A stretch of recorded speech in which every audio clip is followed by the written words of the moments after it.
Sports Center.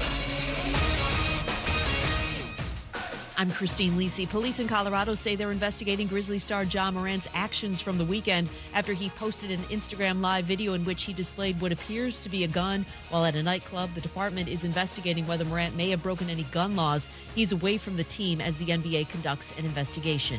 The first big quarterback domino has fallen. The Saints are signing Derek Carr. He's reunited with Saints coach Dennis Allen, his former head coach with the Raiders. That's one reason Carr is a good match with New Orleans, believes ESPN's Herm Edwards. Head coach knows who he's getting. He drafted him, so he understands what Derek Carr not only brings playing quarterback, but what he's going to bring in the locker room. And we're talking about all these quarterbacks going to different places, but remember, a quarterback has to lead your football team. He understands his personality. His personality fits with this locker room that he has. They are the leader in the clubhouse right now to win the South. ESPN reports Carr's deal is potentially worth up to $150 million over 4 years. The NFL has fully reinstated Jaguars receiver Calvin Ridley from his suspension for violating the league's gambling policy. Get ready for Champions, the hilarious new movie starring Woody Harrelson. Woody's a hot-headed basketball coach who's in over his head when he's court-ordered to manage a team with intellectual disabilities and a whole lot of attitude. Champions, only in theaters Friday. Rated PG-13. Matt Moscona. I'm very important. After further review. Say it one more time. After further review with Matt Moscona. And here we go. ESPN Baton Rouge, New Orleans, Alexandria. Live from the Mercedes-Benz of Baton Rouge studios. That's right.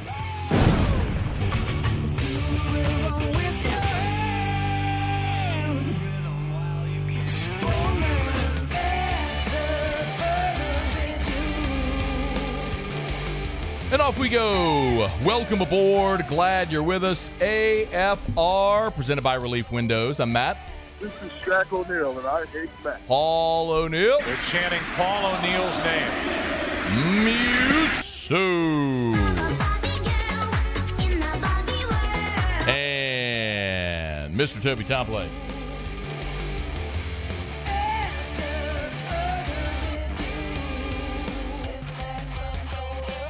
All right, we're here. Glad you are as well. Get out there. Make it a good one. Hope you had an awesome weekend. Man, had a quick trip to Vegas for UFC 285. And thank goodness the biggest news of the day today happened today and not on Friday, which we'll get to. Of course, Derek Carr is now a member of the New Orleans Saints.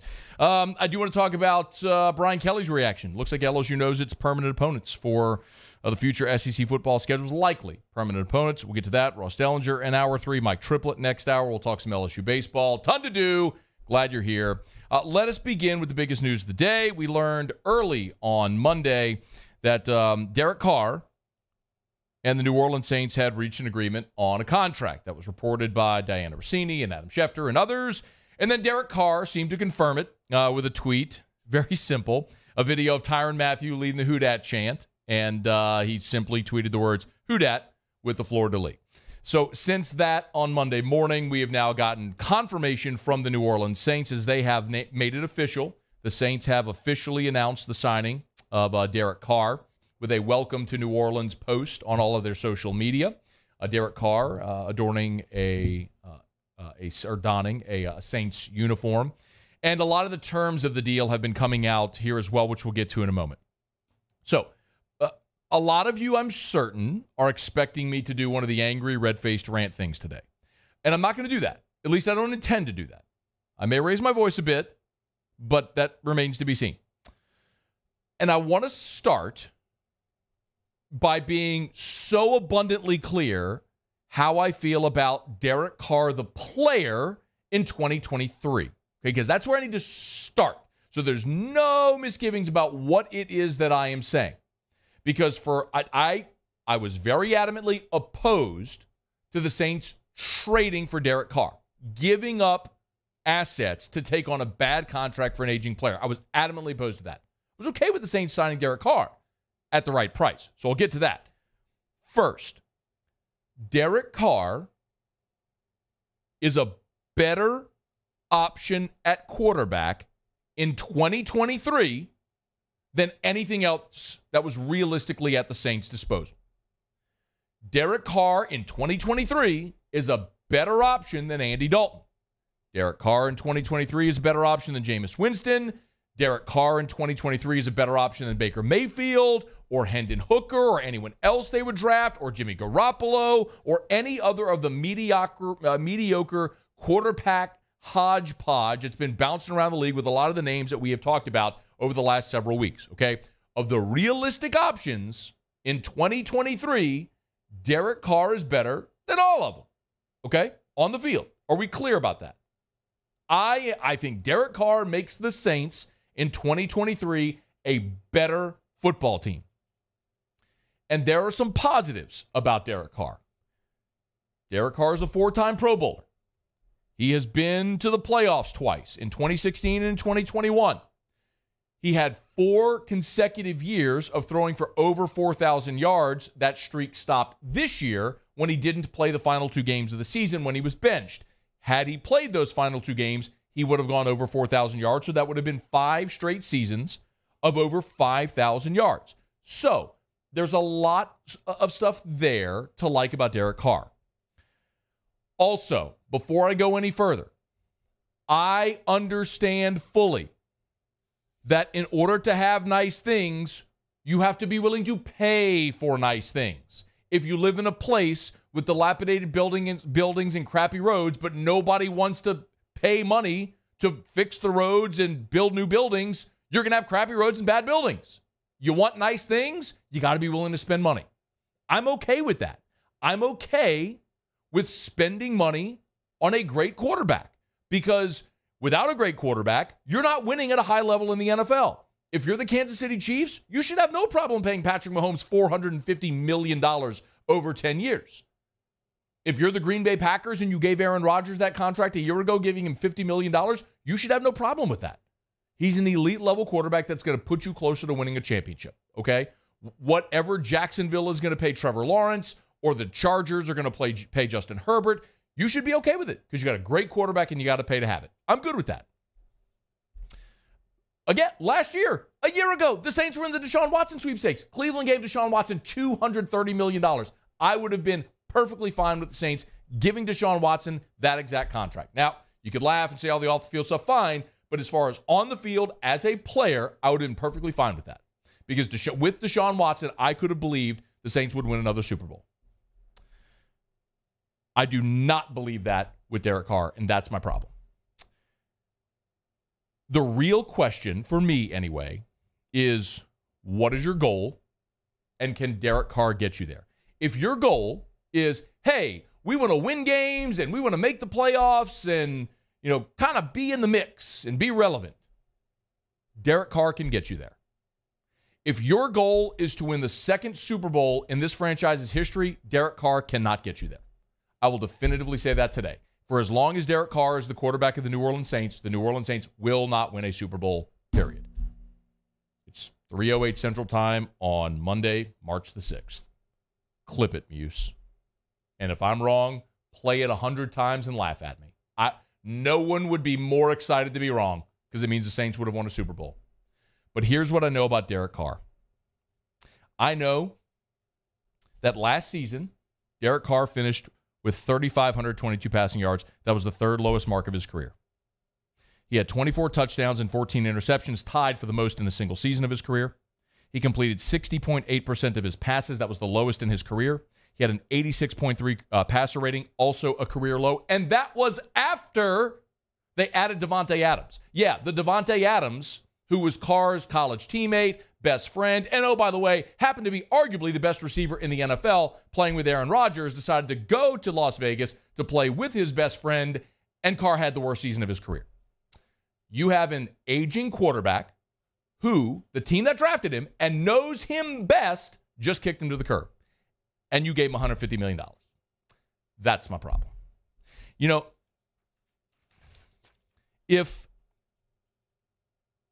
If you go back to the point about what is your goal, take it away from sports. Look at it like retirement planning. And this is why, and the reason I bring that up is because retirement planning involves risk. What is your risk tolerance, right? Are you going to be super aggressive or super conservative or somewhere in the middle? What's your risk tolerance? And nobody can answer that question but you. So that's going to be different for everybody. So there literally isn't a right or a wrong. It's just what is your risk tolerance, and that's to each individual person. If you're 55 years old and you're nearing retirement, you're probably going to be risk averse. You've got your nest egg built. You can see the end of the tunnel, the light at the end of the tunnel, and you're probably not going to try to do something super risky that compromises your retirement. If you're 25 years old and you're playing the long game, you can take some home run swings. So it varies based on the person, and it varies based on the club. When I look at the New Orleans Saints with Derek Carr, they are not winning a Super Bowl. They're going to be the best team in a bad NFC South. They'll probably make the wild card and lose in the wild card round. And some of you may say, great. Look, they were above 500. They won the division. They went to the playoffs. That's way better than watching a 3-14 football team. And I agree with you. In a single season vacuum, watching a team go 10-7 and make the playoffs and lose in the wild card round is better than watching a team go 3-14. But did that 10-7 actually get you closer to winning a championship? And I don't believe that's the case with Derek Carr. And when I look at, go back to the retirement example. Are you okay retiring at age 70 on a fixed income of $1,500 a month? Is that the lifestyle you want? If you do, great. Cheers. Or would you rather walk at 55 with $15 million in the bank and do whatever you want? Well, there's no guarantee that the risk you take, the investment you make, is going to hit that home run. There's no guarantee that when you draft the quarterback that it's going to be Joe Burrow, that it's going to be Josh Allen, that it's going to be Patrick Mahomes. It could be Zach Wilson. It could be Mitchell Trubisky. Could be. But the point is, what's your risk tolerance? Because if you're drafting a quarterback, you have the potential to have no glass ceiling. With Derek Carr, your floor is higher. Your floor is higher with Derek Carr. Undeniably, your floor is higher, but your ceiling is lower. And I'm not okay with that. I'm not okay with that. As a Saints fan, I don't want the perpetual 9-8, 10-7, make the playoffs, lose in round one. I want to see my team win a championship again.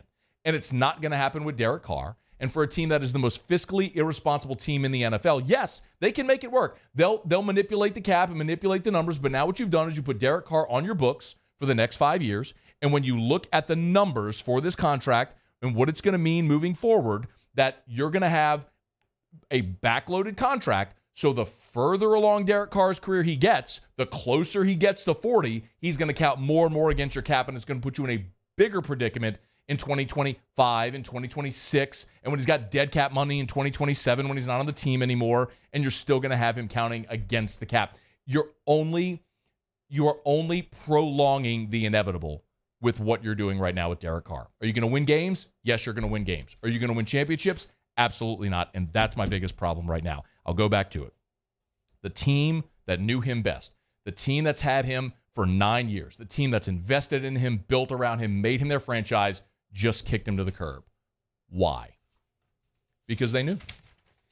They knew the floor is high, but the ceiling is low. And that's okay for some people. It's not good enough for everyone. And the problem right now is that low ceiling but high floor is where the Saints exist with Derek Carr. And I have a problem with that. All right, it's after further review. We're going to talk plenty about this today. Tons of reaction. Email me, tweet me, jump in the Bayou Ford YouTube chat, text 225-396-4400, 396-4400, 396-4400. Lots of ways you can get involved in the show. Please feel free to do it. We'll knock out a break. We'll come back. I'll get some of your reaction. Mike Triplett, 1 hour from right now. Really looking forward to getting Mike's take on this. We'll go around the SEC bottom of the hour. When we come back, some of your reaction, and I do want to give you some thoughts on the LSU permanent opponent thing that we learned. Looks like they're going to draw Bama. We'll get to that coming up right after the break. Stick around. It's AFR. AFR. Man, y'all, temps are in the 85 degrees today. You kicking that AC on, you know it's true. Call River City's 1 Hour Air preseason AC tune-up. It is time. Before we hit the triple-digit temps, call River City's 1 Hour Air. Have them come out, tune up your home central AC to make sure it's running efficiently for the coming warm weather. That'll make it more efficient. It'll save you money on your energy bills. It'll prolong the life of your unit. It's River City's 1-Hour Air. Pulled in the gas station earlier today, pulled right up alongside of me, a big yellow van from River City's 1-Hour Air. I'm telling you, you see them all over town. I was bringing Drew to school this morning, turned off of Airline onto Goodwood, going the other way, big yellow van from River City's 1-Hour Air. All over town, you see them. Your friends and neighbors and I trust River City's 1-Hour Air. You should as well. Mention the Moscona special. They'll knock $25 off that preseason AC tune-up. It's River City's 1-Hour Air, 752-0001, 752-0001, where they're always on time or you don't pay a dime. I've been doing business with Luba for 25 years. They're dependable, trustworthy. It's just the attention to detail with our clients. Our folks have years and years of experience. They're highly trained professionals, but many companies have that asset. What I'd like to think makes Luba a bit different is that we use those talents in a way that truly is dedicated to serving the needs of the folks who depend on us. There it is, the extra mile, on the border of expected and extraordinary for those willing to go further, like vans customized for work or play, with safety and tech to keep you connected. Supported by a 5-star sales, service, and finance team. And backed by the 1-star you know. So go the extra mile. It's never crowded because so few have what it takes to go there. Mercedes-Benz Vans. I had to leave my parents. I had to move schools. I don't know anyone here. Everything keeps changing. Why is this happening to me? I'm sure glad you're here. Change a child's story. There's a child in foster care waiting for a volunteer like you. Gulf Coast Office Products is a nationally recognized Savin office equipment dealer based right here in Louisiana. Over 100 employees strong, Gulf Coast has the boots on the ground to support all vertical markets from education, engineering, legal, and finance. With the latest in office technology, from desktop to production segment units, Gulf Coast and Savin have the perfect fit for you. Call 225-756-2644. That's 756-2644 for Gulf Coast Office Products. Louisiana. It's a place defined by culture, by pride, by passion, by people who do more than love this place. They celebrate it, elevate it, champion it. They are the individuals who embody what makes Louisiana great. The companies that make Louisiana a better place to work and live. The nonprofits leading transformational change in our communities. Champions of Louisiana are all around us, and LWCC is proud to celebrate them because we've always been Louisiana loyal, supporting the workers, the innovators, the change agents of this great place we call home. Who are the champions around you? Together, we can share their stories. Together, we can help our home state thrive. Together, we are Louisiana loyal.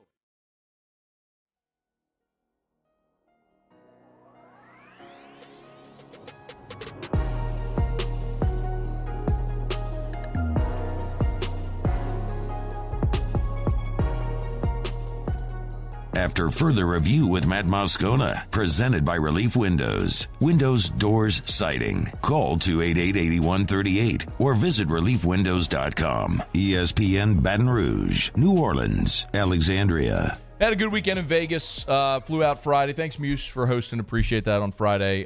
Picking up the slack. Just had an opportunity to go out to Vegas. Our friends at ESPN hooked me up with some seats. UFC 285 was awesome. Man, it's just, I say it often, if you ever have an opportunity to go catch a UFC event live, do it. Even if you don't love fights, the energy in the building, there's just nothing like it. And I've been super fortunate, man. I've covered LSU Alabama games, national championship games, Final Fours, NBA playoff games, and NFL playoff games. I mean, I've been really fortunate in my career to do a lot of cool things. I mean, it kind of comes with the job and to be in a lot of high-stakes sporting events, and there's just nothing like the energy of being in the arena for a prize fight. It just something about it, man. When two dudes or two ladies lock themselves in a cage and it's one-on-one, it's just a different thing. Tom Brady was there with Mike Evans, sitting right in front of the octagon. So the stars always come out. So really cool event. UFC 285, seeing John Jones win the heavyweight championship was pretty awesome. So appreciate again, Moose, for filling in while I was out. Mike Triplett's going to join us next hour. We'll circle back to the Derek Carr situation. A lot of Derek Carr commentary, as you might imagine. Here was Sam Acho, by the way. No, I'm sorry. Forgive me. Cowherd. I'm sorry. This was Cowherd on his show. Essentially opining on the Saints giving something to Derek Carr that he never had in Oakland or Las Vegas. So think about it this way. If you think about a front office, I mean, one of the reasons Patrick Mahomes is winning, they got a really good front office. The Raiders' front office is a perpetual chaotic mess. The Saints' front office is Mickey Loomis, stability, one of the best drafting franchises in the NFL. So he goes to a highly functional, highly stable front office. Raiders couldn't provide it. The Saints will. Defense. Derek Carr's never had a good defense. Ever. Go ask Tom Brady about the Saints defense. It gave him fits. First day, last day in that division. The Saints have had a top 10 defense the last 3 years. So again, the Saints are providing two things the Raiders never could. If you're looking for the positives, you can find them. You can find the positives. He's not wrong. Saints had a great defense this past year as well, statistically, by the end of the season. They were bad early, but they found their sea legs. They were top 5 in the NFL by the end of the season, and you were 7-10 because your offense stunk. And does Derek Carr make your offense dramatically better immediately?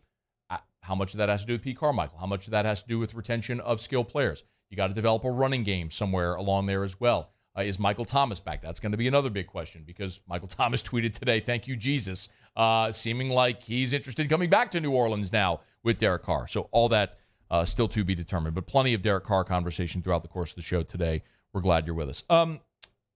Something that happened on Friday that I missed was Ross Dellenger's piece where he interviewed Nick Saban, who was talking about the future scheduling for SEC opponents. Dellenger is going to be with us at 5 o'clock. So I'm going to get Ross's take in a little more depth into the conversation, but I wanted to give you a take on this because there's been a lot of conversation. If you missed it, Ross Dellenger and SI reported over the weekend that it looks like, as the SEC is preparing to potentially move to a 9-game conference schedule, with 3 permanent opponents and 6 rotating, that Alabama's 3 permanent opponents, and this is what got a lot of attention because of Nick Saban's comments on it, that Alabama's 3 permanent opponents would be, as expected, Auburn, Tennessee, and LSU.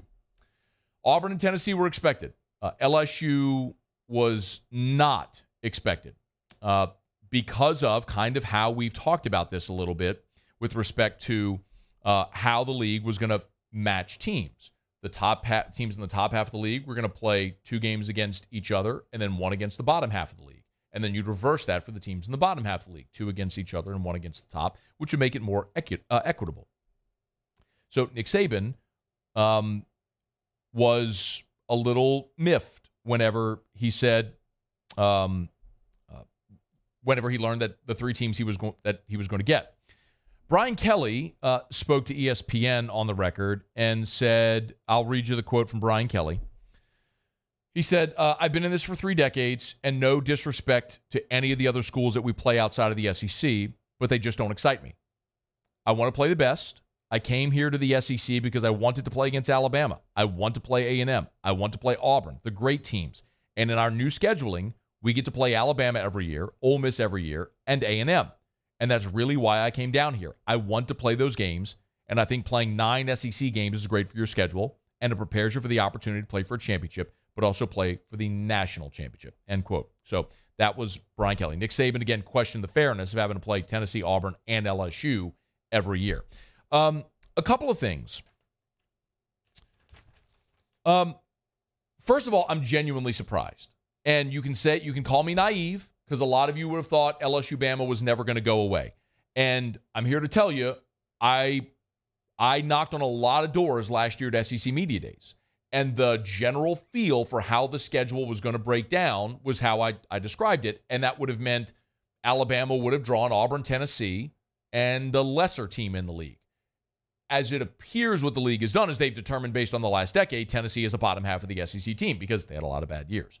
So that's kind of how they're making sense of it, although Tennessee is certainly on the come up now, and they beat Alabama last year. So the perception of Tennessee is flipped, although statistically, if you're looking at objective win-loss metrics over the last decade, Tennessee would be a bottom half of the SEC team. So that's why it makes sense there for them. What my feeling, talking to a lot of people on and off the record last summer was, and I shared this with you on air.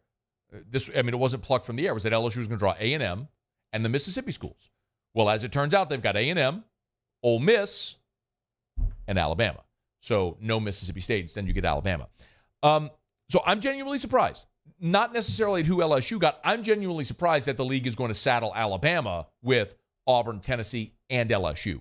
That is a heavy load to lift. I'm not saying Alabama can't handle it. I just never thought that the league would saddle Bama with those three teams because you would give Alabama some credit, some benefit of the doubt, some scheduling leniency. And that's sort of been the perception, right? For a lot of people for a lot of years. Clearly not, if this is how this all plays out. And as annoyed as LSU fans were for years for getting Florida, Bama now draws the short straw. I get a lot of LSU fans love the Florida rivalry, and that is something that has built organically. But when the league went to the current model, the fact that LSU got stuck with Florida, it wasn't about playing Florida. It was that it was the toughest draw in the league. And you could say Auburn, Georgia, but Georgia only of late has become an elite power, and Auburn and Georgia wanted to play each other because of their rivalry. LSU and Florida kind of got stuck together by default, whereas Ole Miss gets Vandy, and Mississippi State got Kentucky, and a lot of other teams got layups on their schedule, while LSU had to go draw Florida. And when Spurrier was there, it was a brutal matchup, and then Urban Meyer was there and provided a lot of great games and great moments. Don't misunderstand, but to have to play that every year, it's more about just, are you seeing a fair, equitable schedule across the entire league? And that was the problem. So with respect to LSU's draw, if LSU is going to play A&M, Bama, A&M, Ole Miss every year, I'm okay with it because Bama is going to have to play LSU, Auburn, Tennessee every year. The bigger problem I would have is if, let's say, Oklahoma is coming into the league and LSU would have drawn A&M, Oklahoma, Ole Miss, and Bama would have drawn Auburn, Tennessee, Vanderbilt. Hypothetically, I would have had a major problem with that because I'm not saying, look, I would love it if LSU got Vanderbilt, Kentucky, and South Carolina. I'd love it. Great. Just book your room in Atlanta every year because you got 3 layups in the SEC. But I also understand that's not practical. As long as LSU's path to Atlanta is equal to Alabama's path to Atlanta, I'm okay with it. As long as everyone has to play a balanced schedule, I'm good. And I get 9 games. There's going to be alternating years where in some years you have 5 home games, 4 road games. In other years, you're going to have 5 road games, 4 home games. And it's tough. It's just the nature of how it's going to be if you play an uneven number of conference games. All I want to do is at the end of the year, or at the beginning of the year, really the end of the year, look at the schedule and say, yep, everyone basically had the same path to get to Atlanta to play for the SEC championship and make the college football playoff. The other part of it is the second thing that I just mentioned. You're going to be in an expanded college football playoff by that time. So the thought of a 10-2 or even 9-3 LSU being in the playoff isn't far-fetched.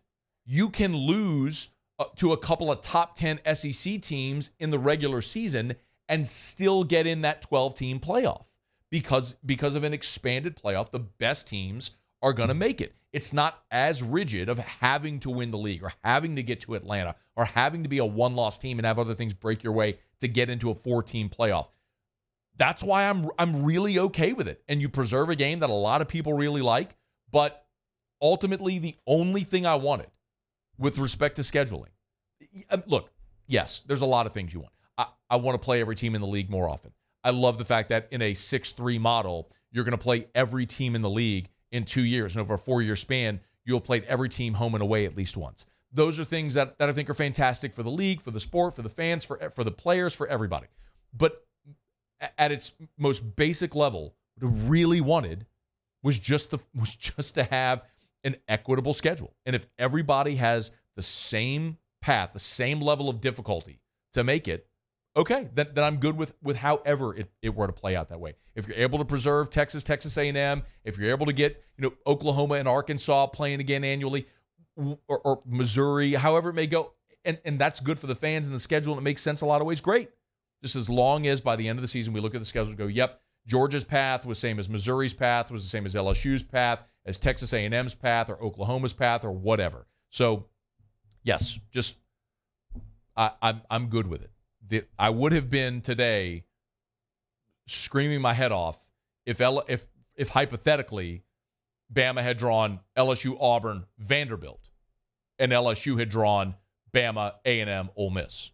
That, in the end of the day, would not be something that would make a lot of sense or a lot of fairness over the course of a season or a number of seasons. So Ross Dellenger is going to be with us in hour number 3. We'll get a little more detail on this from Ross, straight up 5 o'clock Central. So hopefully he can be with us in about 90 minutes. If you have to jet, come on back then. Mike Triplett in 45 minutes. We'll go deeper into the Derek Carr conversation. Let me knock out a quick break, y'all. We'll come back. We'll talk a little. We'll go around the SEC. SEC basketball tournament is set, so we'll dive into that. And, of course, you can bet on the SEC basketball tournament over at DraftKings. Tell you every day, download the DraftKings Sportsbook app. With March Madness here in the conference tournaments, they have a great special for new customers. Download the DraftKings Sportsbook app. Use the promo code Baton Rouge. Bet just $5 money line bet on any college basketball game, and they'll give you $150 in free bets if your bet hits. That's at the DraftKings Sportsbook app. And for all existing customers, remember, all existing customers, use the promo code Baton Rouge. You got to opt in, and you can have stepped-up parlays. So for every leg you add to your parlay, you can add a 10% boost. So up to a 100% boost on your parlays this college basketball season. Remember, you can do money line parlays. So pick 20-point spreads and stack those as a parlay and get a 100% boost at the DraftKings Sportsbook. Download the DraftKings Sportsbook app and be sure to use the promo code Baton Rouge.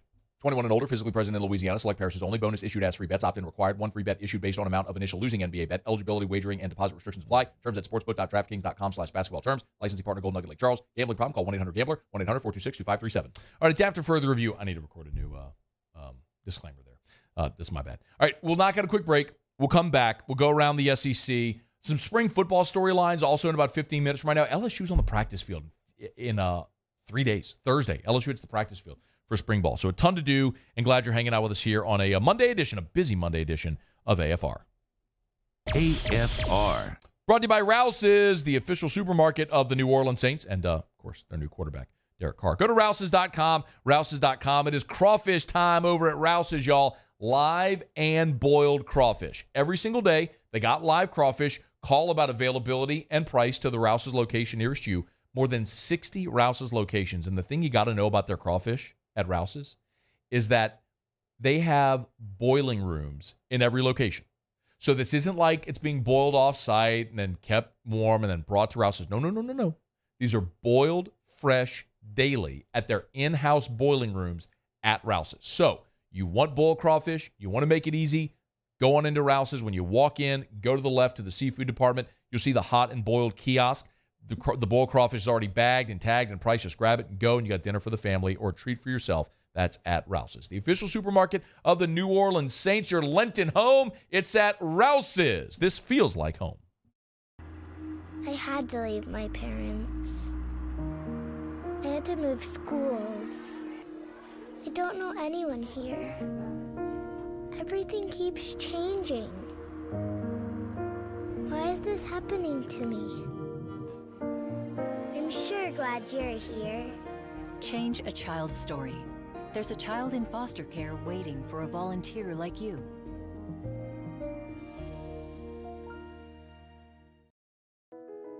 I've been doing business with Luba for 25 years.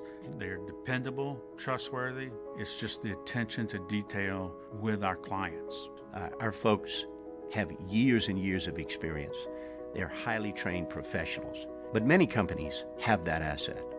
What I'd like to think makes Luba a bit different is that we use those talents in a way that truly is dedicated to serving the needs of the folks who depend on us.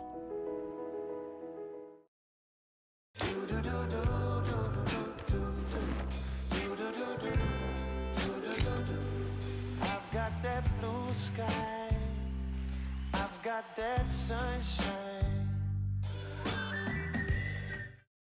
Corvette Toyota in Opelousas is spreading the love this month with amazing deals. Get 3.99% financing on new 23 Highlanders, and as always, you'll never pay over MSRP. So come on down to Happy Town. That's Corvette Toyota in Opelousas, Happy Town, USA.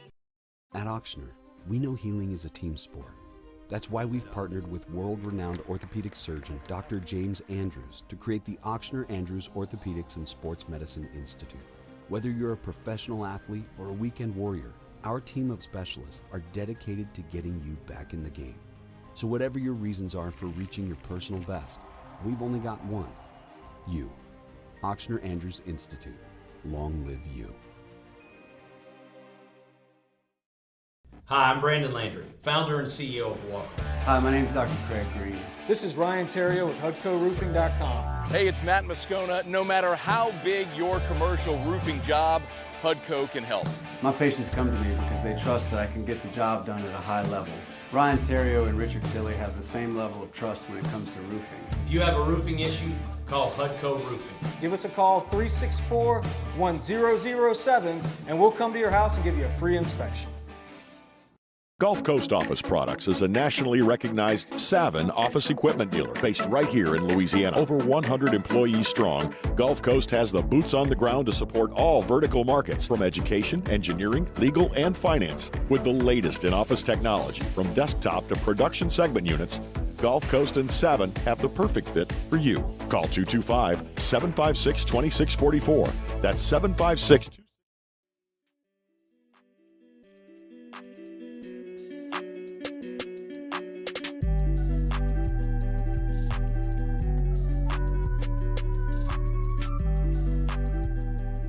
After further review with Matt Moscona, presented by Relief Windows. Windows, doors, siding. Call 288-8138 or visit reliefwindows.com. ESPN Baton Rouge, New Orleans, Alexandria. All right, rolling along here on a Monday edition of AFR, presented by Relief Windows. Energy-efficient replacement windows, beautiful entry doors, hardy plank and vinyl siding. It's Relief Windows and reliefwindows.com. So much of the conversation today, of course, is going to be around Derek Carr signing with the New Orleans Saints. Saints have made it official. If you're just jumping into the car and you haven't heard yet, that is going to command a lot of conversation. You know, it's been interesting. Muse, maybe we can make this the Citizens Bank and Trust poll question of the day. Just something about Derek Carr, and I kind of want to keep it broad, like. How do you feel about, talk me through this here. Like, how do you feel about Derek Carr, the signing, the contract? I don't know, something that could be big picture, because I want an overarching opinion from people. Like, are you excited about the Derek Carr signing? Yes or no? Something like that. Okay. Because there are layers to it.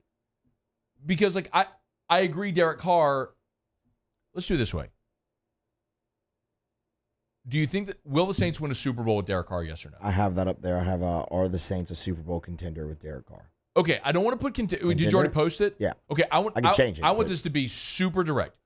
Will the Saints win a Super Bowl with Derek Carr, yes or no? Because if you say, are they a contender, that becomes, there's a lot of gray there. Like, would you agree? Because I could say, if you make the playoffs, you're a contender. I mean, you have to make the playoffs to be a contender. So we saw the 9-7 Giants in 2011 beat the undefeated Patriots. So I could argue you're a contender if you're in. I want to be super direct, because the point I'm making is with Derek Carr, I agree. He's a better quarterback than any option you have right now. I get that.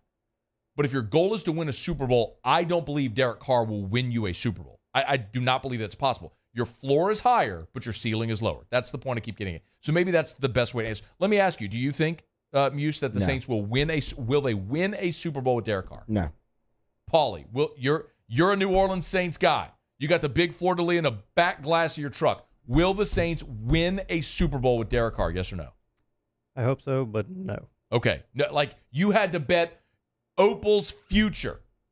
No. On Derek Carr winning a Super Bowl. No. Okay. Jacob Beck, will the Saints win a Super Bowl? Beck's in here training still. How long are you training, by the way, man? I'm training for everything right now. I know, and I'm very glad that you are. Okay, are you a Saints fan? You're a Louisiana guy? Yeah. Okay, and you lived in Houston, though, worked in Houston. So, so Saints fan, yes. Did you grow up Saints fan? Yes, I grew up Saints fan. That's your team. All right. Will the Saints win a Super Bowl with Derek Carr, yes or no? No. Okay, so it's a consensus in here. And so the point that I'm getting at is you can be okay with signing Derek Carr. You can be okay with the Saints paying Derek Carr what they paid him because they're going to win games. They might even win the division this year. Bad division. They could be the tallest short kid. But I'm not interested in just winning games and winning the division. I want the Saints to win a Super Bowl again. That should be the goal. And you're not going to get there with Derek Carr. That's my opinion. Okay, it's After Further Review. We're glad to have you hanging out with us here. We are brought to you by Michelli Weighing and Measurement, Michelli.com, Michelli.com.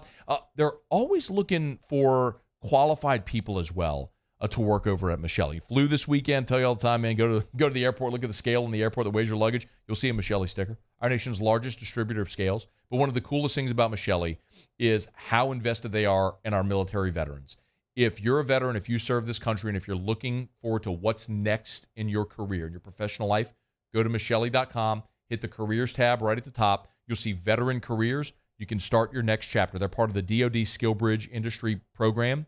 If you have served our country, if you're active duty, or if you're already a civilian, Michelli wants to talk to you about what could be next for you. There's so many veterans that currently work at Michelli as part of this program, and you can learn more about how you could be next. It's Michelli Weighing and Measurement online at Michelli.com, Michelli.com. Okay, Muse, let's do it. Let's go around the SEC.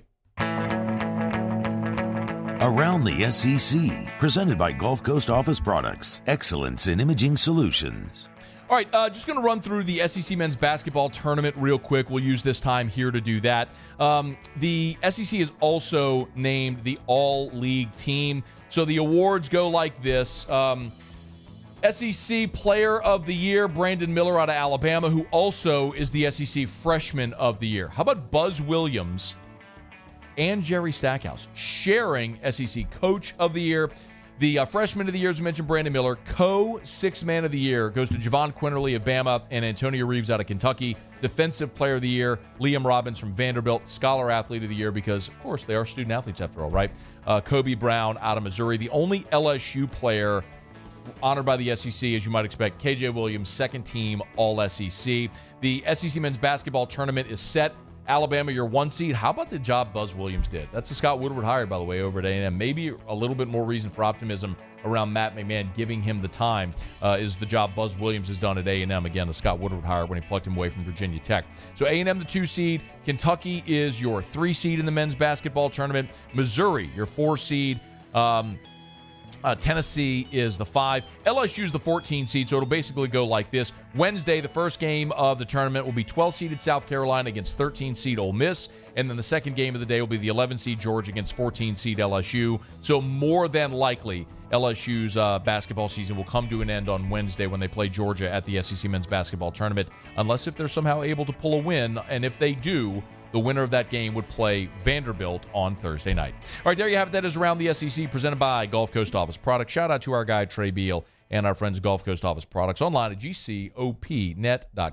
GCOPnet.com for Gulf Coast Office Products. Face-to-face sales, service after the sale. That's what you always get at Gulf Coast Office Products. Ask about the interactive whiteboards. No matter the size of your business, an interactive whiteboard, they have an option that is suitable and affordable for any business, whether you're a 2-man business or a 2,000-person business. It's at Gulf Coast Office Products. GCOPnet.com, the official office equipment provider of the New Orleans Saints, New Orleans Pelicans, LSU Tigers, and ULL Raging Cajuns. Was in Vegas this weekend, so a little disconnected from things. The NFL scouting combine, of course, was this weekend. Probably the biggest storyline from an LSU player was Kayshon Boutte. Running a 4.640, so not great for Kayshon by all accounts. Didn't have a great weekend in Indy, a 29-inch vertical, so didn't test maybe as well as he would have liked to. It'll be interesting to see what happens between now and his pro day. Remember something very similar about Jarvis Landry. Jarvis went to the combine, ran a 4.7 thereabouts. Was a very disappointing 40 time, and I went and trained at Traction, quite honestly. Went and trained with Max Willie over at Traction. They worked on his track stand, start times, all that sort of stuff, and got him back down to like a low 4.5s at the LSU's Pro Day, which helped boost Jarvis into round 2. I'll be interested to see what happens with with Kayshon Boutte between now and draft. I think he's a day 2 guy. How much did the combine hurt him? It's one of the big questions that we'll ask as we move forward toward the NFL draft. Okay, after further review, quick break. When we come back, we'll wrap up hour number 1. Speaking of LSU football spring storylines, LSU spring football gets underway on Thursday. I have some things that I'll be looking for. We'll take your reaction as well, and tons of reactions still pouring in over the Derek Carr news. Derek Carr signs a contract with the New Orleans Saints. Saints have their guy as they move toward free agency and the draft. Stick around. It's AFR. AFR. March Madness begins a week from Thursday. We just signed on the dotted line today. Our entire show lineup, well, minus Hanny and Ott. They'll be in Biloxi. But OTB, Hunt Palmer Show, AFR will be live at Pluckers on Bluebonnet a week from Thursday. First day of the big dance. We're going to have a great day out there, a listener watch day all throughout the day. Come watch March Madness. Come hang out, eat wings, drink beer, hang out with our staff. We'll be out there all day at Pluckers on Bluebonnet. Again, a week from Thursday for the very first day of the start of March Madness. We're really looking forward to being out there. Tonight and every Monday, it's a great opportunity to get by Pluckers, either location, Nicholson or Bluebonnet, because Monday is all you can eat wings. LSU baseball wraps up a 4-game series, so if you need a place to watch the Tigers, remember, every Tiger baseball game all year long will be on TV at Pluckers. Every game all throughout the season, that's at Pluckers. Nicholson, Bluebonnet, dining, carry out, or delivery. Pluckers, you don't like our wings? We'll give you the bird. I'm Chris Nakamoto, and here's what I'm working on for my stories on WBRZ Channel 2 tonight. Released on not 1, not 2, but 3 different bonds. Tonight, the WBRZ investigative unit got a rare opportunity to talk to a sitting judge about what goes into setting bail when someone is already out on one. The judge calling it a failure in the system when these things happen. And now there are talks to have reforms made. I'm Chris Nakamoto from WBRZ. Watch more tonight on WBRZ Channel 2. Bayou Ford has the new inventory to get you in a new Ford truck or SUV today, or customize your next vehicle just the way you want. All new Bayou Ford vehicles come with a 1 million mile powertrain warranty. The crew at Bayou Ford is going to do right by you. I had to leave my parents. I had to move schools. I don't know anyone here. Everything keeps changing. Why is this happening to me? I'm sure glad you're here. Change a child's story. There's a child in foster care waiting for a volunteer like you.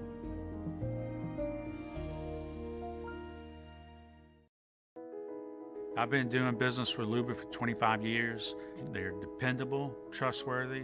It's just the attention to detail with our clients.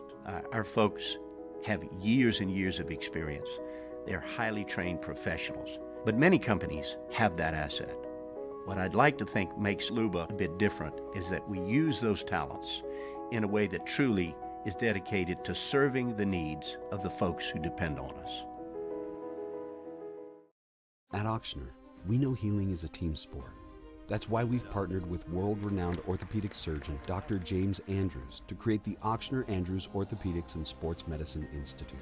Whether you're a professional athlete or a weekend warrior, our team of specialists are dedicated to getting you back in the game. So whatever your reasons are for reaching your personal best, we've only got one: you. Auctioner Andrews Institute. Long live you. Hi, I'm Brandon Landry, founder and CEO of Walker. Hi, my name is Dr. Craig Green. This is Ryan Terrio with HUDCORoofing.com. Hey, it's Matt Moscona. No matter how big your commercial roofing job, HUDCO can help. My patients come to me because they trust that I can get the job done at a high level. Ryan Terrio and Richard Tilley have the same level of trust when it comes to roofing. If you have a roofing issue, call HUDCO Roofing. Give us a call, 364-1007, and we'll come to your house and give you a free inspection.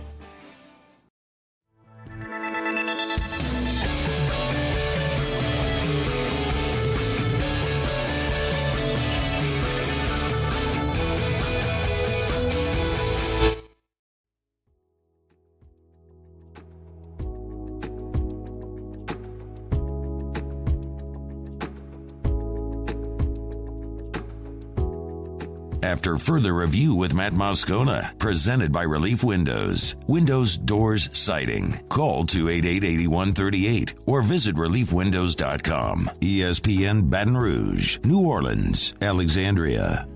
This text from Sam Smith said, Saints are paying a 32-year-old that's proven nothing in the playoffs, only $7 million less per year than Patrick Mahomes. Disaster. I know a lot of you disagree with me. That's fine. I'm not just cherry picking. I'm just reading the first ones that pop up. Sean Comiskey said, I cannot get over this. I know it's not my money, but man, the entire NFL passed on him. This is Traquan Smith as a quarterback. I don't know that I'd go that bad. At least Derek Carr has been able to be on the field and actually been somewhat productive throughout his career. Devin Kelly said, so does this mean that the Saints won't draft a quarterback the next 4 years? I don't necessarily believe that's the case. And my sincere hope is that they do draft a quarterback or multiple quarterbacks, because potentially what you could do is draft and stash the way we have seen at times teams do that. You draft a guy to sit behind your veteran, and you have an opportunity to evaluate the young guy to build behind him. And if it gets to a point where the young guy's ready to take the job, then you can pass, cut the veteran player, even take the cap hit because you have an inexpensive young option. That would be the ideal case. Philadelphia is the best example of that. Philadelphia, when they cut Carson Wentz, took the biggest dead cap hit in NFL history. But it's worked out for them because they hit on a second-round pick in Jalen Hurts. So that would be the ideal situation is Derek Carr finds this resurgence of his career and wins a championship. I don't think that's going to happen. But I also believe if the right quarterback is on the board, the Saints will use a draft pick on a quarterback. I sincerely hope they would anyway. All right, it's After Further Review. Monday show is brought to you by Relief Windows. LSU hits the practice field on Thursday for spring, and you're going to see a lot of spring storyline pieces coming out this week leading up to the start of spring football. And I was doing an interview with Ryan Fowler in on the game in Tuscaloosa before AFR started today. And he asked me, we're talking about the LSU-Alabama schedule thing, but he asked me, what are the biggest storylines for spring for LSU? And I said there's two. There's two primarily for me. There's a lot of things to keep an eye on, but two primarily that I'm looking for. Number one is quarterback. And that may sound odd because you have an incumbent. Jaden Daniels started every game last year, and he's back for a fifth season, and that just seems very obvious that Jaden Daniels is your starter, and Brian Kelly has said Jaden Daniels is the starting quarterback, and there is no quarterback controversy. But actions speak louder than words. And we saw Garrett Nussmeier play the second half of the SEC championship game against Georgia. And then in the bowl game, it was predetermined that he was going to get every third series. Jaden for 2, Garrett for 1. Jaden for 2, Garrett for 1. They did that through the second half till the game was far out of hand, and they decided to go Garrett then Walker. So I get Brian Kelly saying there's no quarterback controversy. But if you're splitting first-team reps with Jaden Daniels and Garrett Nussmeier, you have a quarterback controversy. If Jaden Daniels was undoubtedly locked in, your number one guy, no questions asked, you're not splitting first-team reps. You think Joe Burrow was splitting first-team reps in 2019? You think Bryce Young was splitting first-team reps last year at Bama? You know who your guy is. So I am interested in that. I don't know if we'll be able to see it. I don't know how much they'll let us see when we go out to practice, but I will be interested to know how they divvy up those quarterback reps, because if it gets to a point in spring where Jaden Daniels is taking all of the first-team reps and Garrett Nussmeier is just simply relegated to your backup, does Garrett look around after spring? I'm not saying he will. It's just tough to try to appease multiple guys. So that's one. And the answer may just be Jaden's your starter, no controversy. But it's worth watching. If you're looking at storylines, what's worth watching, that's worth watching. That's number one. 2 is cornerback. And I think that's the very obvious next one. You lost all of your cornerbacks. They're all gone, either to the draft or to transfer. I mean, the only returning scholarship cornerback from a year ago is LaTerrence Welch, who I have high hopes for LaTerrence Welch. But he hasn't played much. So cornerback is massive. You're losing everybody, but I would say you are objectively more talented at cornerback this year than you were last year. You add a guy like Denver Harris, who is a 5-star, Deuce Chestnut, who was all ACC at Syracuse. You add J.K. Johnson, who was a starter at Ohio State. You had Zy Alexander, who was an FCS All-American at Southeastern. You had 4 guys that are objectively more talented than your top 4 a year ago. Potential higher ceiling, higher draft picks, all that sort of stuff. You're better there. The question is, who wins the jobs? That's, for me, the other really big storyline. Defensive line rotation there is going to be big. Let's see what they end up doing with Harold Perkins. Does he move inside? There's a lot of other things worth watching. The new shuffle on the staff with special teams coordinator, with John Jansen coming on the field. There's a lot of things there that are worth watching throughout spring and then ultimately into fall camp, clearly. But for me, how do those quarterback reps divvy up? And who ends up winning those starting cornerback jobs, I think, are going to be the 2 biggest that I'm keeping an eye on this spring. LSU Spring football starts on Thursday. All right, y'all, it's After Further Review. Monday show is brought to you by Relief Windows and ReliefWindows.com. Energy-efficient replacement windows, beautiful entry doors, hardy plank, and vinyl siding. Relief Windows, ReliefWindows.com, and at their beautiful showroom on Airline Highway in Prairieville. Open Monday to Friday, 9 to 5. No appointment needed. They always have an associate ready to help you. It's at Relief Windows and ReliefWindows.com. Okay, we'll knock out a quick break. SportsCenter gets caught up on national headlines. When we come back, a little LSU baseball talk from the weekend, and Mike Triplett in 20 minutes. It's AFR. AFR. South Point Volkswagen, southpointvw.com. New certified pre-owned in Baton Rouge. Online, southpointvw.com. Check them out there online, southpointvw.com. The average car buyer visits 1.2 dealerships before making a purchase. That number used to be over 3 dealerships, but it's just obvious, right? I mean, everybody shops online now. So what South Point Volkswagen has done is they've made the online shopping experience easier than ever. You can shop new or pre-owned. You can search by anything, year, make, model, body style, price. It's all right there how you can narrow your search. And then you can even work out your financing online at southpointvw.com. So essentially all you have to do is just go to the dealership and pick up your car.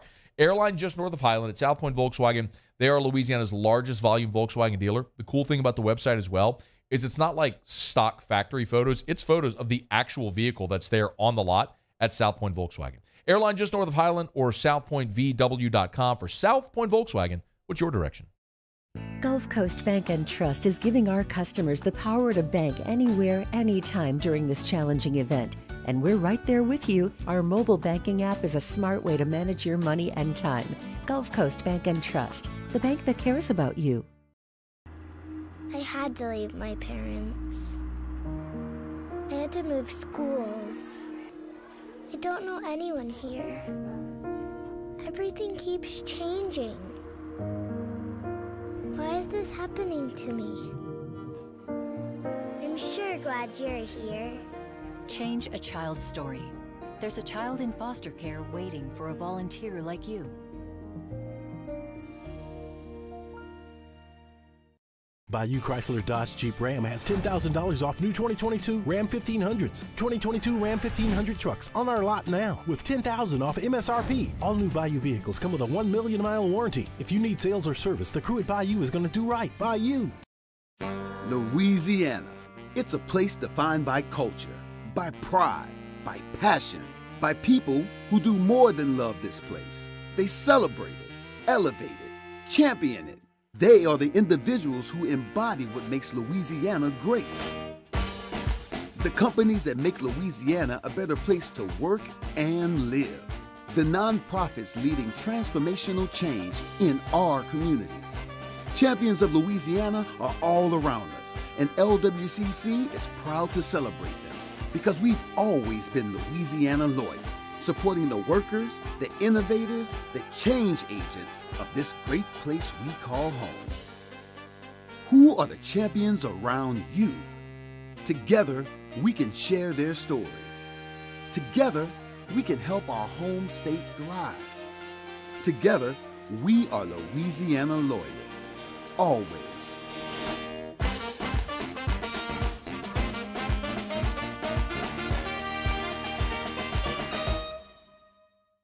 Gulf Coast Office Products is a nationally recognized Savin office equipment dealer based right here in Louisiana. Over 100 employees strong, Gulf Coast has the boots on the ground to support all vertical markets from education, engineering, legal, and finance. With the latest in office technology from desktop to production segment units, Gulf Coast and Savin have the perfect fit for you. Call 225-756-2644. That's 756-2644 for Gulf Coast Office Products. I've been doing business with Luba for 25 years. They're dependable, trustworthy. It's just the attention to detail with our clients. Our folks have years and years of experience. They're highly trained professionals. But many companies have that asset. What I'd like to think makes Luba a bit different is that we use those talents in a way that truly is dedicated to serving the needs of the folks who depend on us.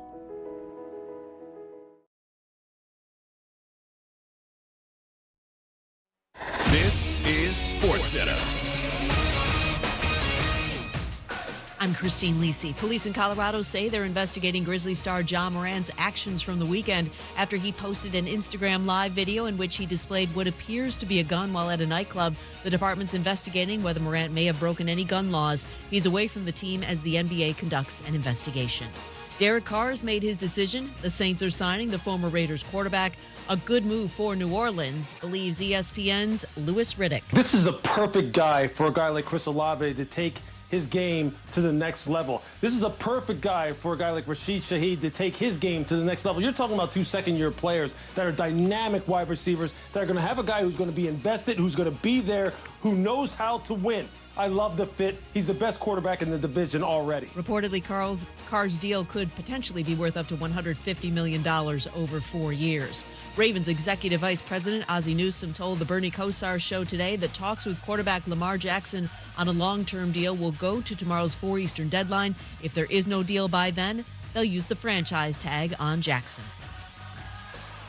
Need to spring back into hiring season? You need Indeed, the smart hiring platform that delivers 4 times more hires than all other sites combined, according to Talent Nest. Post a job and hire ASAP. Visit Indeed.com/credit. Matt Moscona. I'm very important. After further review. Say it one more time. After further review with Matt Moscona. And here we go. ESPN Baton Rouge, New Orleans, Alexandria. Live from the Mercedes-Benz of Baton Rouge studios. That's right.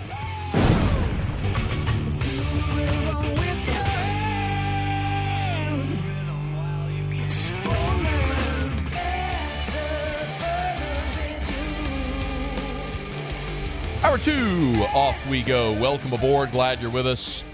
AFR presented by Relief Windows. I'm Matt. You're a loser, Matt! Paul O'Neill. They're chanting Paul O'Neill's name. So. And Mr. Toby Tomplay.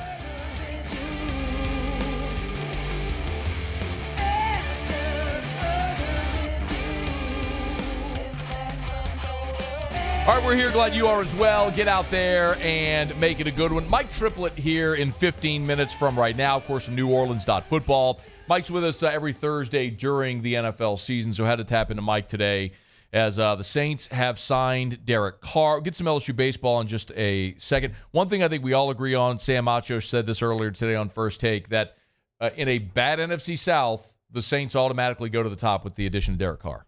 Yeah, I think it's great, specifically in the NFC South. Look at it. Now, all of a sudden, the Saints are the front runner, in my opinion, in the South. Tom Brady's retiring, so he's not in Tampa Bay anymore. You're trying to figure out what you're going to do at quarterback in Carolina and Atlanta. Now you have a stable quarterback in the NFC South, and all of a sudden, your team can start forming and figuring out who they are during free agency. Now you can go and sign who you need to sign. Now the draft takes a different shape. I understand your draft pick is later in the draft, but now you can have more freedom to know exactly who you are and your identity as a team, and also who you're going to go get in this draft and once free agency starts in a couple days. How are you going to sign who you want to sign in free agency when you have no money? That's I get what they did with Derek Carr's contract. I mean, the way they structured it was, I mean, he's likely going to have a $1 million base salary this year with his cap, his bonus signed, extended over 5 years, including the voided year at the end. So I understand how they made that work. In theory, you could do that for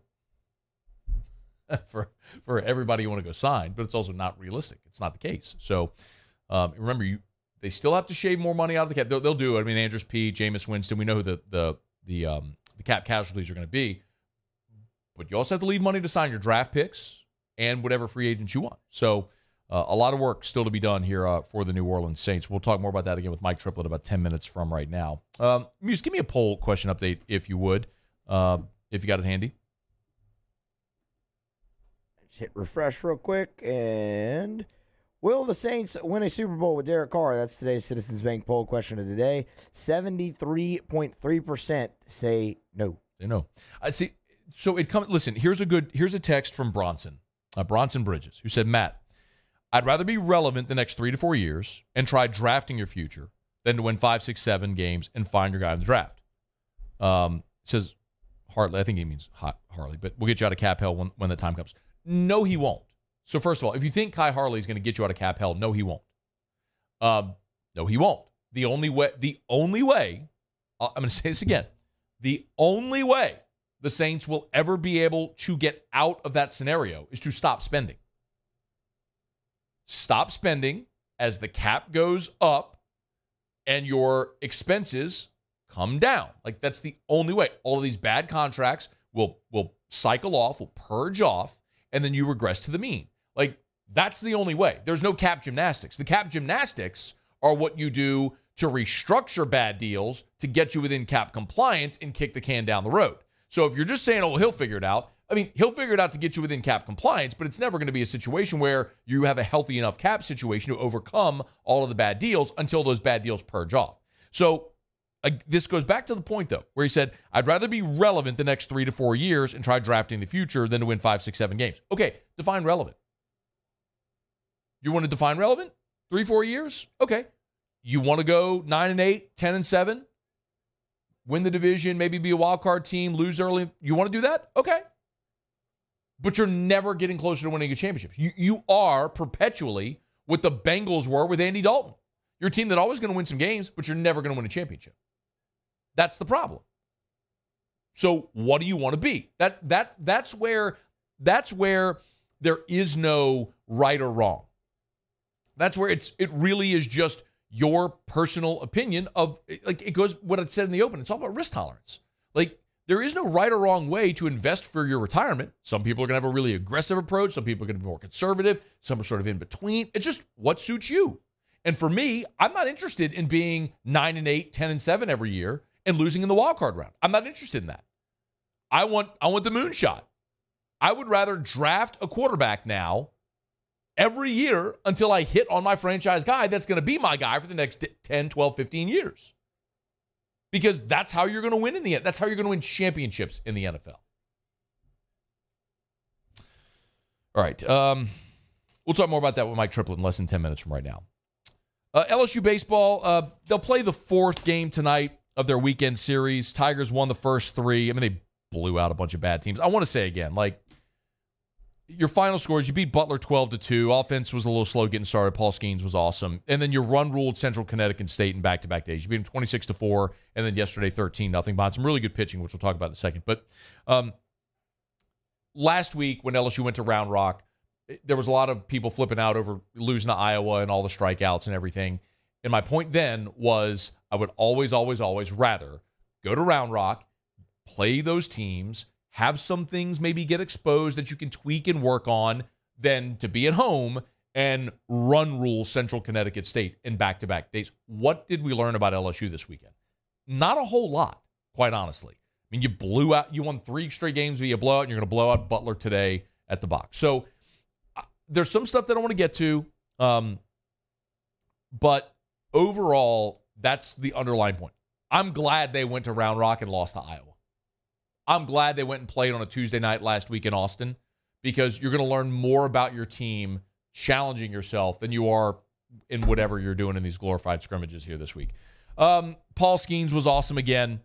I love seeing the power pitchers for LSU. It's just when you have a guy you can give the ball and he's going to go out and shove and give you double-digit strikeouts, you know that it's reminiscent of when you had Aaron Nola. You just feel like every week when you go into a weekend, you're going to win the opening game because your guy is going to be better than whoever they put on the mound, and eventually your offense is going to break through. So Paul Skeens was great again. We did see a change on Saturday.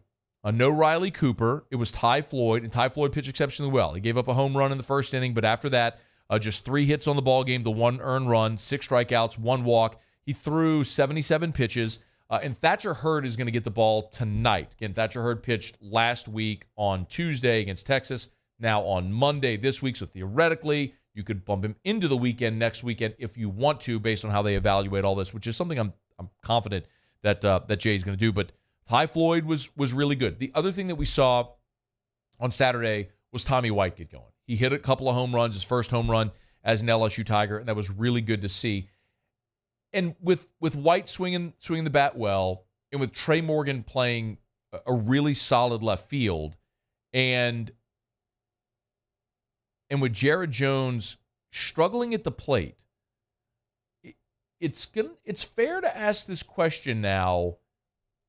Do you start to look at potential lineup changes for guys that have earned a spot?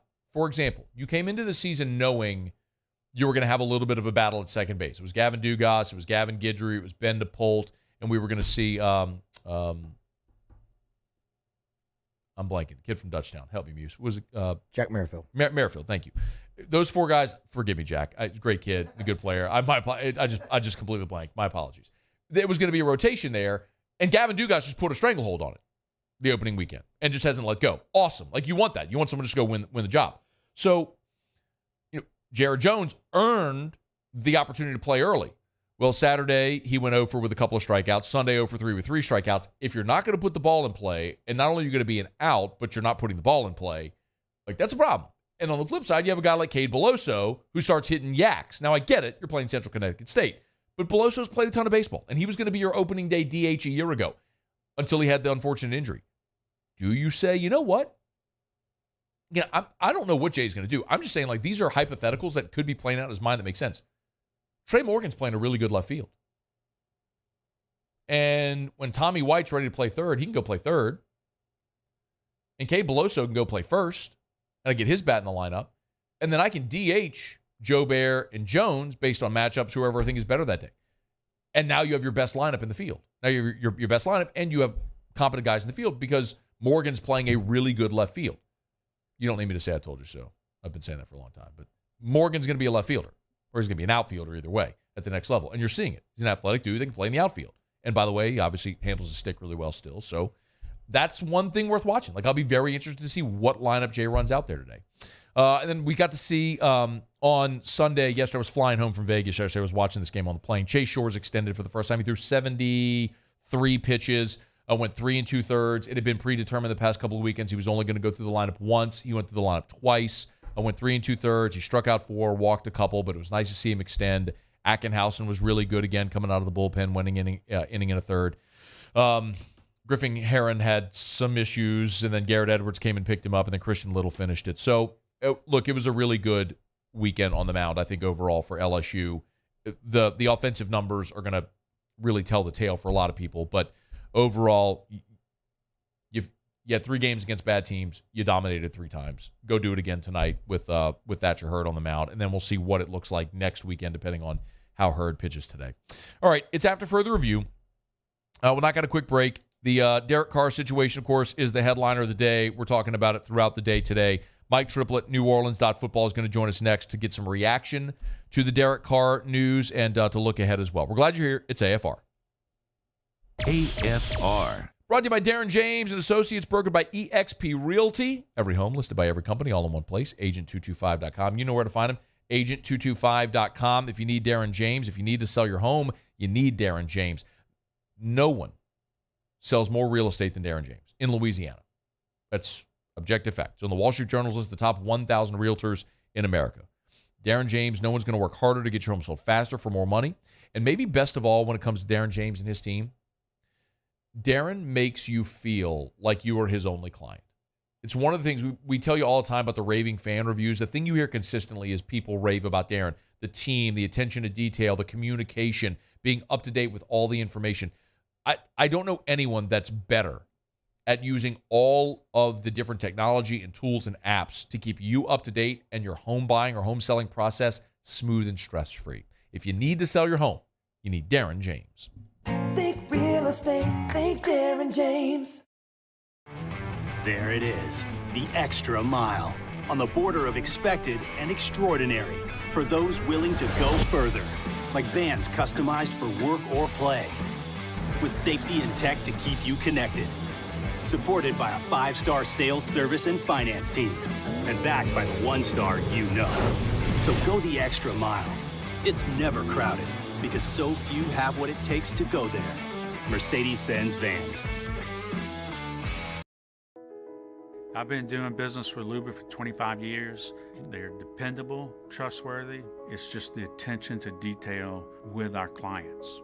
Our folks have years and years of experience. They're highly trained professionals. But many companies have that asset.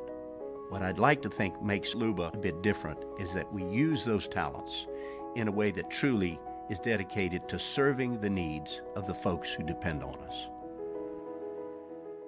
Gulf Coast Office Products is a nationally recognized Savin office equipment dealer based right here in Louisiana. Over 100 employees strong, Gulf Coast has the boots on the ground to support all vertical markets, from education, engineering, legal, and finance. With the latest in office technology, from desktop to production segment units, Gulf Coast and Savin have the perfect fit for you. Call 225-756-2644. That's 756-2644 for Gulf Coast Office Products. At Ochsner, we know healing is a team sport. That's why we've partnered with world-renowned orthopedic surgeon Dr. James Andrews to create the Ochsner Andrews Orthopedics and Sports Medicine Institute. Whether you're a professional athlete or a weekend warrior, our team of specialists are dedicated to getting you back in the game. So whatever your reasons are for reaching your personal best, we've only got one: you. Ochsner Andrews Institute. Long live you. Hi, I'm Brandon Landry, founder and CEO of Walker. Hi, my name is Dr. Craig Green. This is Ryan Terrio with HUDCORoofing.com. Hey, it's Matt Moscona. No matter how big your commercial roofing job, HUDCO can help. My patients come to me because they trust that I can get the job done at a high level. Ryan Terrio and Richard Tilley have the same level of trust when it comes to roofing. If you have a roofing issue, call HUDCO Roofing. Give us a call, 364-1007, and we'll come to your house and give you a free inspection. I had to leave my parents. I had to move schools. I don't know anyone here. Everything keeps changing. Why is this happening to me? I'm sure glad you're here. Change a child's story. There's a child in foster care waiting for a volunteer like you.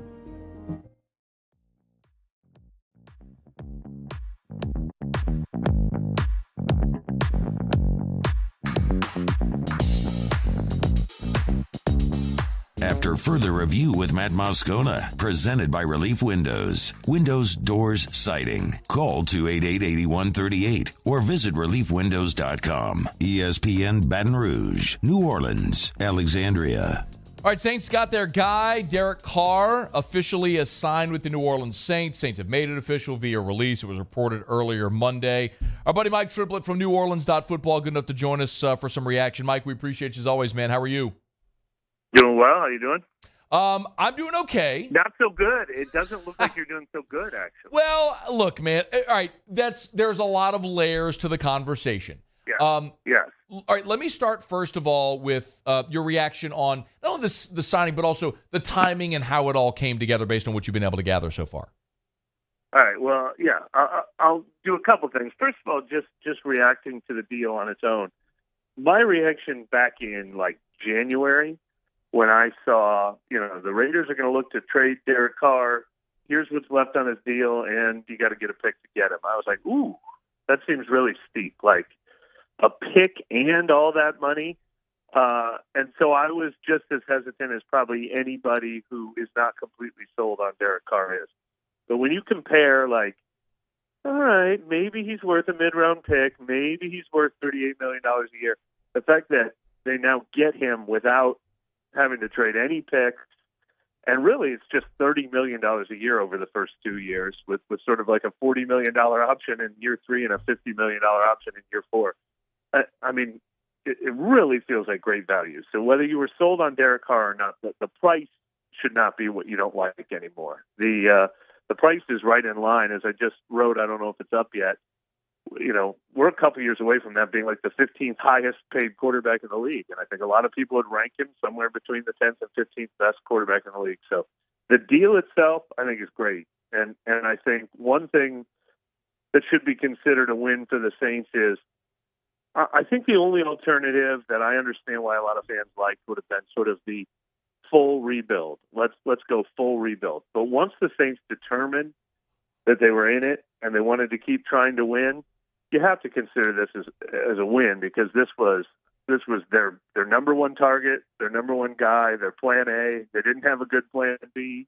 They were competing against a division rival in Carolina, and they went and got their guy. And I think that's a big win for this team.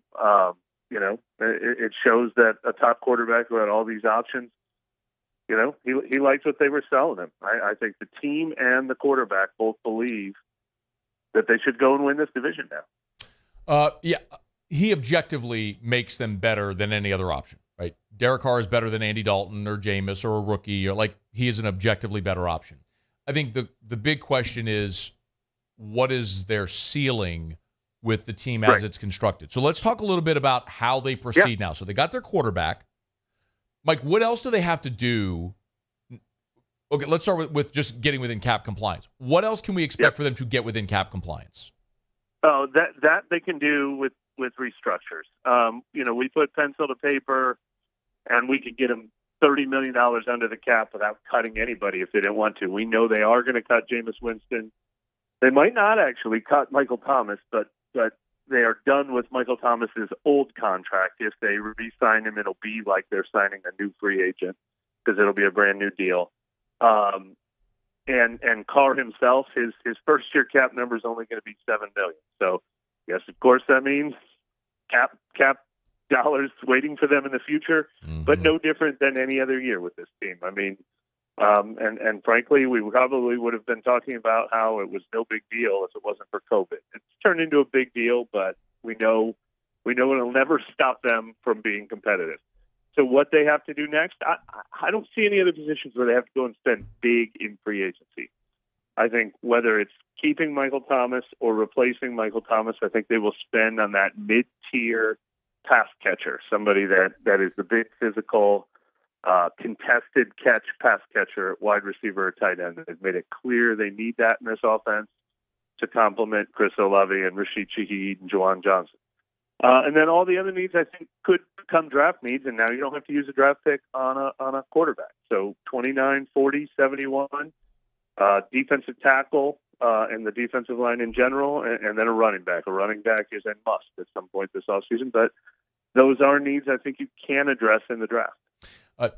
Totally agree on all fronts there. Mike Triplett, he's on Twitter at Mike Triplett, NewOrleans.football. Let's go back to Mike Thomas for a second. So we know they redid his deal. I believe it's March 17th. If he's due a roster bonus, it's a 8-figure roster bonus. Mike, what is it, 30? Yeah. So he has like a $200,000 roster bonus due on the first day of the league year. So if they're going to tear up that deal, they'll do it before the first day of the league year. And then on the third day of the league year, it's like a $21 million bonus for next year becomes fully guaranteed. So basically, that deal's dead. They're going to cut him, and tear up that deal no matter what. The only way he stays on the team is if he agrees to a brand new deal, just as he would as a free agent. Got it. 1 year, $10 million with incentives, something like that. So they'd cut him and then sign him to a new contract, which of course they're not going to pay him that enormous roster bonus on March 17th. Exactly. So they cut him, re-sign him. Exactly. Do you think there's an appetite there? More than I would have guessed before I went to Indianapolis last week. I was pretty surprised that, I thought we were going to find out, it's just a formality. It's going to be done in the next few days. But I think there is interest on both sides, it sounds like. Now, they're not going to overpay for him. They do act as though they have a team that has to be careful with their spending. They don't ever let the cap stop them from doing what they want to do, but it makes them put a very judicious eye on every move they make. And a guy who's been hurt for 3 straight years is a tough sell. So they are going to have to really like the price. And if another team has a lot of money to throw around and wants to take that gamble because of his potential, they can be outbid for him. But, we saw Michael Thomas's reaction on social media to the quarterback the Saints just signed, and it sure sounds like he wouldn't mind playing with him. And it's exactly what this offense needs. So, I'd embrace it if they get him at the right price, and if it's, low on guarantees and high on incentives. That's probably the kind of deal he's going to have to sign no matter where he goes. Let's go to I'm interested in mostly what the roster around Derek Carr is going to look like. Because, and for those who might just be joining us, my general feel on this, Mike, is Derek Carr makes you better. That's not even a question. He's better than any option you had.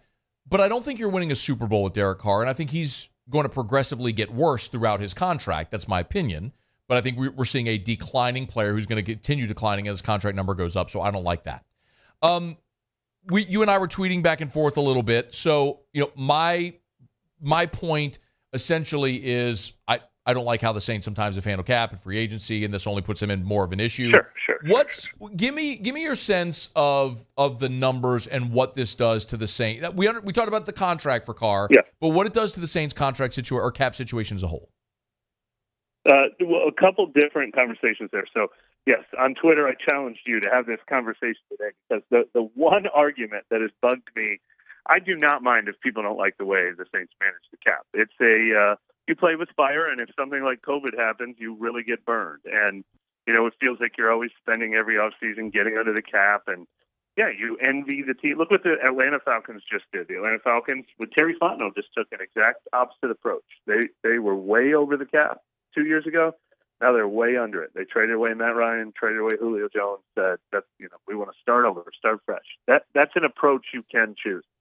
But what I don't like is when people say, look what happened. This is what you said.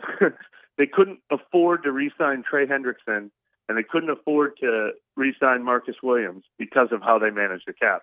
And I balk at that because the reason the Saints are here is because all the money they've spent in the last 8 years has been nothing but re-signing great players. I mean, Michael Thomas costs $20 million a year. Ryan Ramczyk costs $20 million a year. Marshawn Lattimore costs $20 million a year. Cam Jordan, $18 million a year.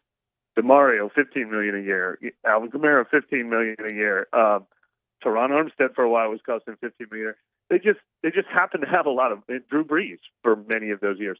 That's who they were re-signing. I mean, we're way past the Kobe Fleener, Jarris Bird, Brandon Browner mistakes. Go ahead, please. There hasn't been. I mean, it'd be great if you could go back and say, well, they shouldn't have re-signed Pete.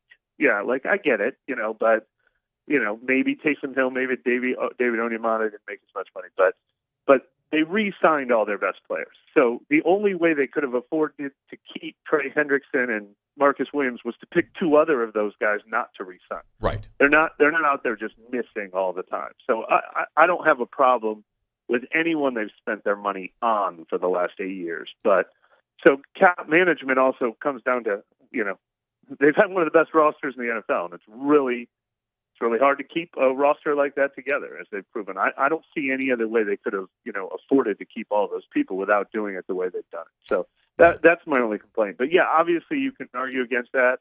And if they don't hit on a couple more draft classes and they let Marcus Davenport go, then they won't have this problem in the next generation. So no one will have to argue. But as far as what they're going to do to keep going, the one thing they've never done to get under the cap is they've never done that. Well, this means we have to cut Matt Ryan and Julio Jones. That's not how they do it.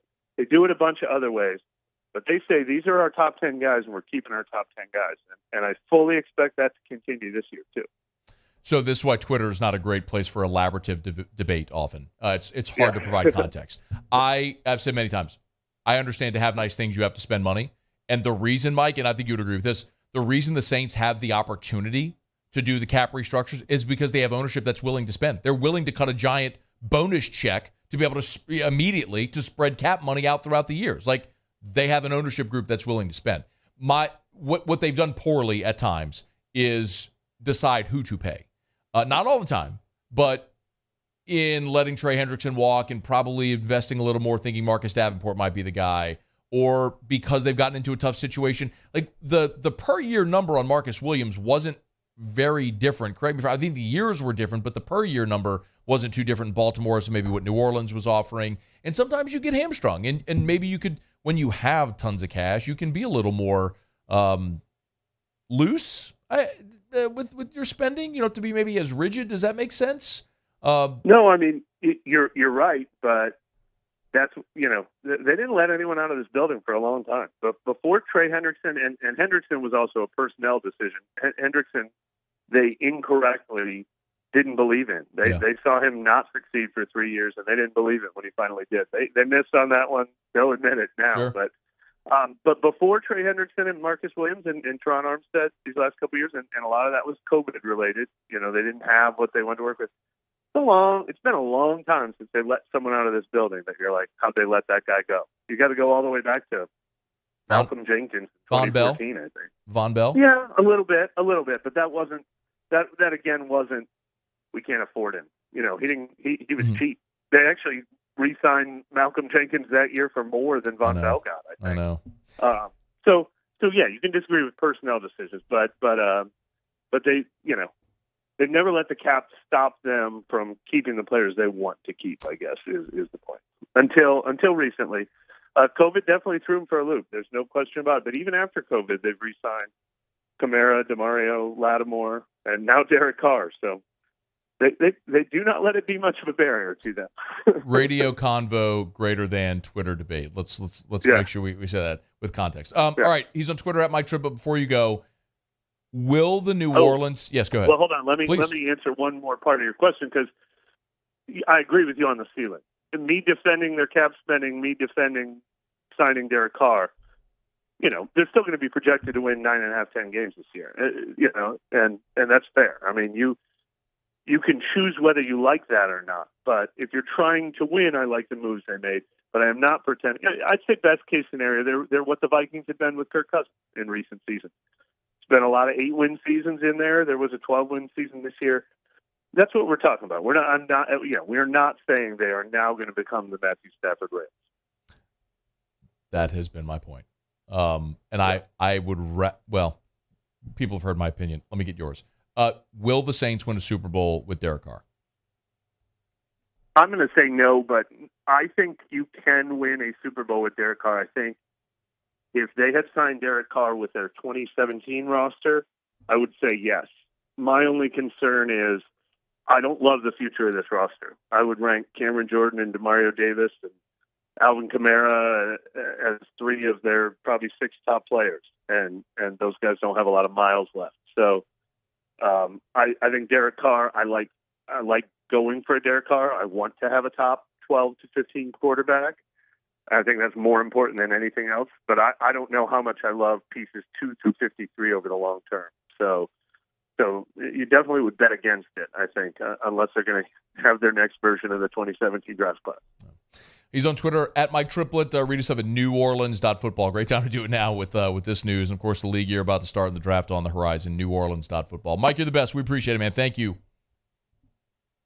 Thank you for having me. All right, man. It's After Further Review, brought to you by the Aesthetic Medicine and Anti-Aging Clinics of Louisiana. Bluebonnet in Baton Rouge, Ambassador Caffrey in Lafayette, online, theantiagingclinics.com. Again, that's theantiagingclinics.com. Remember, we're into March now, so we're into spring. New spring specials are there for you, but always there for you, of course, hormone replacement therapy. Could not recommend highly enough going and doing your blood labs. It doesn't matter if you're a man, if you're a woman, if you're young or old by whatever definition. This is about your body's chemical makeup, and all of us age differently. Literally every one of us, you, me, all of us, we age at a different rate. There are different things that accelerate the aging process. Stress can certainly be that. Genetics is part of that. So no matter what the number is of your age, that doesn't necessarily correlate to how you feel or how your body feels. If you want to get that youthful feeling again, you can. The Aesthetic Medicine and Anti-Aging Clinics of Louisiana can help with hormone replacement therapy. It's a simple blood test. It'll let Dr. Todd Howell, yes, you meet with a medical doctor, will let you know how to treat you, where you're deficient, how they can supplement you safely, affordably to get you feeling like your younger self again. It's worked for me for 6 years now. I couldn't imagine going back to what my life was like now, because so often you don't know how bad you feel until you start feeling good again. It can happen. It's at the Aesthetic Medicine and Anti-Aging Clinics of Louisiana. Baton Rouge, Lafayette, online, theantiagingclinics.com, theantiagingclinics.com. Okay, it's After Further Review. I appreciate Mike Triplett. We're welcoming your reaction all throughout the day. You can email us, tweet us at Matt Moscona, jump in the Bayou Ford YouTube chat on the Watch 104.5 ESPN YouTube channel. If you're there, by the way, do us a favor. Please smash the like button and subscribe up to the Watch 104.5 ESPN YouTube channel. It's where all of our shows, all of our live broadcasts exist every single day. So we appreciate you for being there. And, of course, you can text in the 225-396-4400, 396-4400 if you want to get your reaction in. All right. We're not going to break. You still have Tigers in the pros a little more than 10 minutes from right now. When we come back, LSU did land a football commitment over the weekend. I have some thoughts on that and plenty more Derek Carr reaction. Ross Dellenger in 26 minutes from right now, talking about the future of SEC scheduling. We are loaded. Glad you're with us here on a Monday. It's AFR. AFR. Get Gordon and get it done. Gordon McKernan, injury attorneys. By the way, newest member of the G team, freshman Gavin Guidry out of Lake Charles, freshman Tiger. Get Gordon, get it done. Of course, we've seen Gordon, the godfather of NIL, do so many NIL deals with athletes, not just in the purple and gold, but so many different college athletes, both men and women's sports, continuing to support intercollegiate athletics and the people and the young people that represent our communities. Get Gordon and get it done. I tell you all the time, if you've been injured in an accident and it's not your fault, you need representation. And Gordon McKernan Injury Attorneys has represented the injured people in Louisiana for 3 decades. There's an office all over Louisiana. Whatever area code you are, you know the number, just 888-8888, your area code, then 888-8888, or go to getgordon.com. If you've been injured, you need representation, you need Gordon McKernan Injury Attorneys. Go to getgordon.com, getgordon.com. Get Gordon and get it done.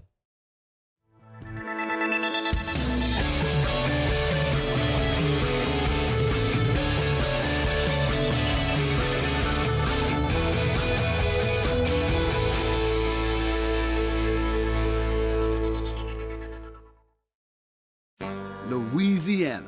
It's a place defined by culture, by pride, by passion, by people who do more than love this place. They celebrate it, elevate it, champion it. They are the individuals who embody what makes Louisiana great. The companies that make Louisiana a better place to work and live. The nonprofits leading transformational change in our communities. Champions of Louisiana are all around us, and LWCC is proud to celebrate them because we've always been Louisiana loyal, supporting the workers, the innovators, the change agents of this great place we call home. Who are the champions around you? Together, we can share their stories. Together, we can help our home state thrive. Together, we are Louisiana loyal. Always.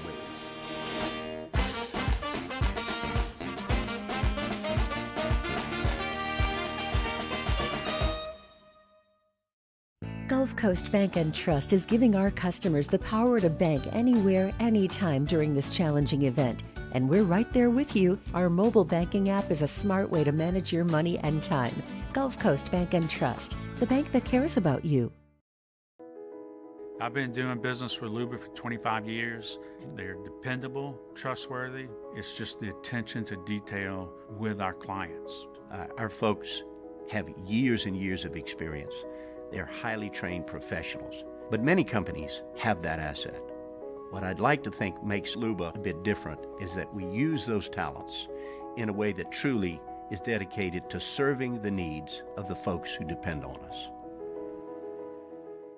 Gulf Coast Office Products is a nationally recognized Savin office equipment dealer based right here in Louisiana. Over 100 employees strong, Gulf Coast has the boots on the ground to support all vertical markets, from education, engineering, legal, and finance. With the latest in office technology, from desktop to production segment units, Gulf Coast and Savin have the perfect fit for you.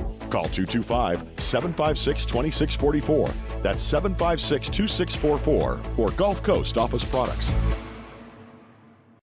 At Ochsner, we know healing is a team sport. That's why we've partnered with world-renowned orthopedic surgeon Dr. James Andrews to create the Ochsner Andrews Orthopedics and Sports Medicine Institute. Whether you're a professional athlete or a weekend warrior, our team of specialists are dedicated.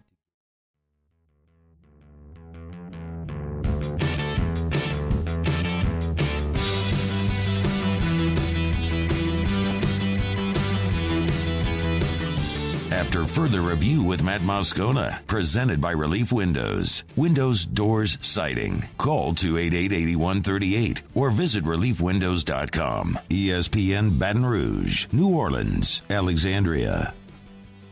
David Huval said, Matt, is there a quarterback besides the top 3 in the league that could win a Super Bowl with this team or coaching staff? Said, I know you'll say draft, just curious. I think my answer would be, and you said besides the top 3 in the league, my answer would be look at Patrick Mahomes. Yes, he's in the top 3 in the league, but he just took a Kansas City Chiefs team that was objectively lessened than the one he won with several years back in 2019. They traded away Tyreek Hill and were still better. I mean, that's what having an elite quarterback does for you. And that's what you need to win a Super Bowl in this league, especially in a league that has Patrick Mahomes and Joe Burrow and Josh Allen. Like, you got to have one of them. And Derek Carr is not one of them. That'll continue to be important. Yes, you're going to win games. You're going to win games. You are not going to win a championship with Derek Carr. So, I hope he proves me wrong. But it's almost a consensus. Muse, can you check the poll for me real quick? I mean, that's why I wanted to say very direct question. Again, I'm not trying to debate anybody. I'm really not. I'm not trying to convince you of my way of thinking. It's just a matter of opinion. What is your goal? If you, like, someone texted a bit ago, he's like, I would rather just be relevant and T-Bob said this. T-Bob and I were doing Moscona Tea last week. We were having a Derek Carr conversation. And his point was, I don't want to suck. I don't want to suck. I'm not okay with the teardown rebuild because I don't want to suck. I'd rather be 7, 8, 9 wins and just be average than to suck. Okay, like that, that's okay. If that's your opinion, it's your opinion. Like, I'm not trying to convince anybody of that because there isn't a right or wrong. My opinion is I want to win a Super Bowl, and Derek Carr is not going to get me there. So get me a guy that can win me a Super Bowl.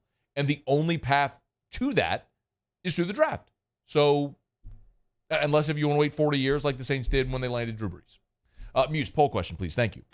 Will the Saints win a Super Bowl with Derek Carr? 67.5% say no. We got some believers out there. About 33% are believers. Wasn't it 75? 75 is the last one, yeah. Okay, got some believers out there. Little movement on the poll front there. We've got gigantic homers out there. Yes. That's what we have. Like, because I would love to take the people voting yes and say, okay, you've got to bet your entire. That is always my litmus. Would I bet my entire net worth, everything I own, on something to happen? That's why I consider convicted about my opinions. Like, I'm telling you, as a Saints fan, I hope I'm dead wrong. I hope Carr's awesome. He drinks from the fountain of youth. This is Brady in Tampa in 2020. This is Stafford going to the Rams. I hope that's what this is. I just don't believe it is. So I would love to be wrong. But if I had to bet everything I own, is Derek Carr going to win a Super Bowl in New Orleans? Hell no, Derek Carr ain't winning a Super Bowl in New Orleans. Crazy. Over the weekend, LSU picked up 2 football commitments for Brian Kelly's 2024 class. Kalaj Cobbins, a linebacker out of Destrehan, and Ahmad Bro, an edge out of Ruston. So you'll notice, obviously, 2 Louisiana guys. That continues to be huge. Whenever Brian Kelly took this job, it was one of the primary things we talked about. You have the opportunity to recruit a talent-rich state. You have the opportunity to drive to see 4- and 5-star players or get on a flight from Baton Rouge to Ruston that'll take you 10 minutes and then be home. It's the competitive advantage that LSU will always have. Cobbins is a 6'2.5", 200-pound linebacker out of Destrehan. He's the 6th best player in Louisiana, the 20th best player in the country. 20th best at his position in the country. National number 202. That's in the On3 composite if you want to check it out. Offers from a lot of different big schools. Ole Miss, Texas, Michigan, a lot of interest from national programs. A lot of times that's how I gauge, because I'm not scouting high school players. I can tell you that's what I would look at to say, do I believe this player's good? Well, if Ole Miss and Texas and Michigan are all offering him, then yeah, I mean, it's a major national player. And you look at a spot there at inside linebacker, it's where LSU is going to have to recruit. They supplemented there in the transfer portal this year, but they're going to have to build young players. Harold Perkins is going to kick inside. You addressed it in the transfer portal this year. You got West Weeks. You got his brother Whit Weeks coming in. You lost Colby Fields. Micah Baskerville's gone to the draft. Mike Jones has gone to the draft. So you're going to need to replenish those numbers with young guys and also supplement through the portal. So Kalaj Collins is a guy there that is a Louisiana guy from just down the road in Destrehan that you got on board. Now, he was the 8th commit for this year's class. And then a day later, LSU picked up the 9th commit for the class, and it's Ahmad Bro. Ahmad Bro is out of Ruston. Again, another Louisiana prospect who had been committed to Duke. He committed to Duke in January, camped at LSU, got the offer, flipped. So edge rusher, 6'4", 235. Duke, Louisiana Tech, Grambling, Ole Miss, some smaller schools had offered. He's a 3-star, so not the biggest blue chip prospect. But the thing that I love about this, there's a couple things. Number one, we have to start to recalibrate how Matt House and Brian Kelly are building this defense, because they're going to sign edge players, right? As opposed to a traditional defensive end or an outside linebacker, however it may look. 6'4", 235. I love that build. I love long, lean athlete that can come off the edge. I love that. And really, the bigger question is, do you believe in this staff's ability to scout? Mason Taylor might end up being the perennial example we use forever with Brian Kelly and his staff, because Mason Taylor was a 3-star. He was like, I looked at the composite, he was number 492, so basically the 500th best player in the country, the 24th best tight end. They saw an athlete they loved. They thought they could mold him physically in what his skill set was and build the position. And as a freshman, made an immediate impact. He's only going to get better. I reached out to a buddy who's on Rustin's staff today. I said, hey, did LSU get a good one there with Ahmad Bro? And I got this big, long paragraph text response gushing about this kid. First of all, if you're smart enough to get into Duke, you're a really good player. You're a really smart guy to begin with. But it was all about great kid, respectful, smart, leader. When we need something on the coaching staff, he's to get to the players. We go to him to go to the players. He's that guy. Plays both ways. Plays tight end on offense and is an edge guy on defense. Said, like, super smart, respectful, kind dude off the field, on the field, motor, monster. I mean, just like a paragraph, a full-on paragraph gushing about Ahmad Bro. So if you feel like you got a dude who's a Louisiana guy, loves LSU, wants to be here, great character, all that stuff, freakish athlete that has a body that you can build and grow and develop through his senior year, and then once he gets on campus, I love it. So LSU adds prospects number 8 and 9 to the 2024 class. And I'll say it again, man, this staff deserves the benefit of the doubt. The way that they've recruited, the way that they've developed in a very short time in Baton Rouge, it's pretty obvious what they're doing. So a couple of more commits for Brian Kelly here for the 2024 class that he nabbed over the weekend. All right, it's after further review. Let me knock out our final break here of hour number 2. When we come back, Muse will have Tigers and the Pros. Ross Dellenger, 15 minutes from right now. We'll touch a little bit on future SEC scheduling, as Ross had the convo with Nick Saban last week, and Brian Kelly has responded since. We're glad you're here. It's AFR. AFR. This Friday, y'all, Take Me Out to Tallulah, the rescheduled Take Me Out to Tallulah. It's this Friday at Tallulah inside of the Renaissance Hotel on Bluebonnet. So we tell you every day about the Watermark downtown and the Renaissance in Southtown on Bluebonnet. 2 of Baton Rouge's premier hotels, and both have great restaurants inside of them. The Watermark downtown is the Gregory, and the Renaissance has Tallulah. And we want to introduce you to Tallulah if you've never been. This isn't just, a dining hall inside of a restaurant, inside of a hotel.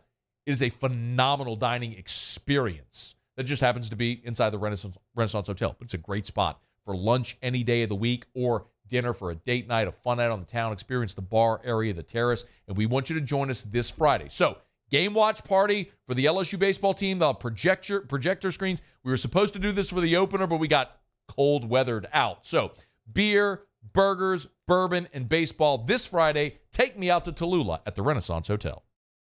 I'm Chris Nakamoto, and here's what I'm working on for my stories on WBRZ Channel 2 tonight.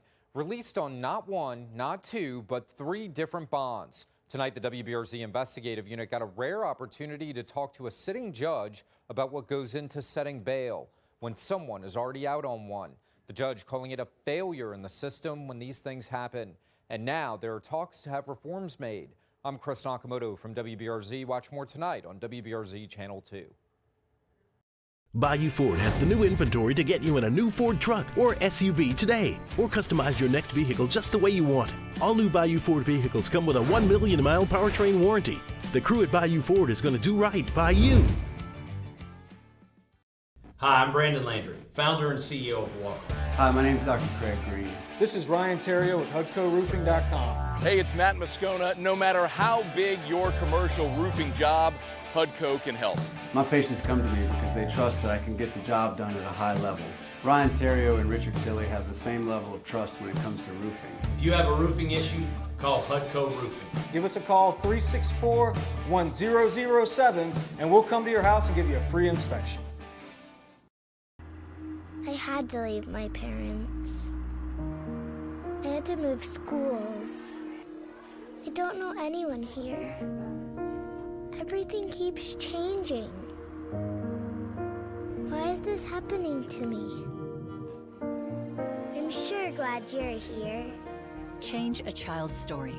There's a child in foster care waiting for a volunteer like you.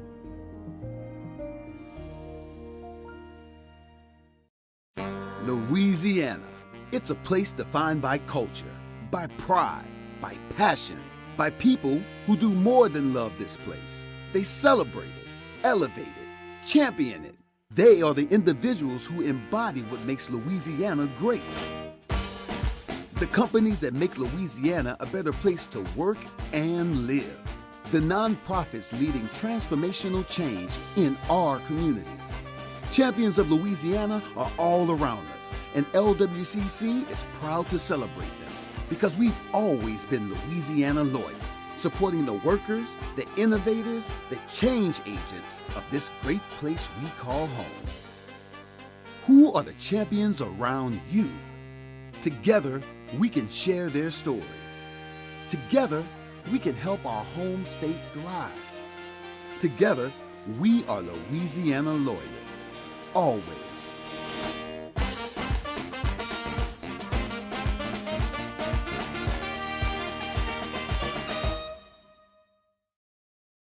All right, let's say ah.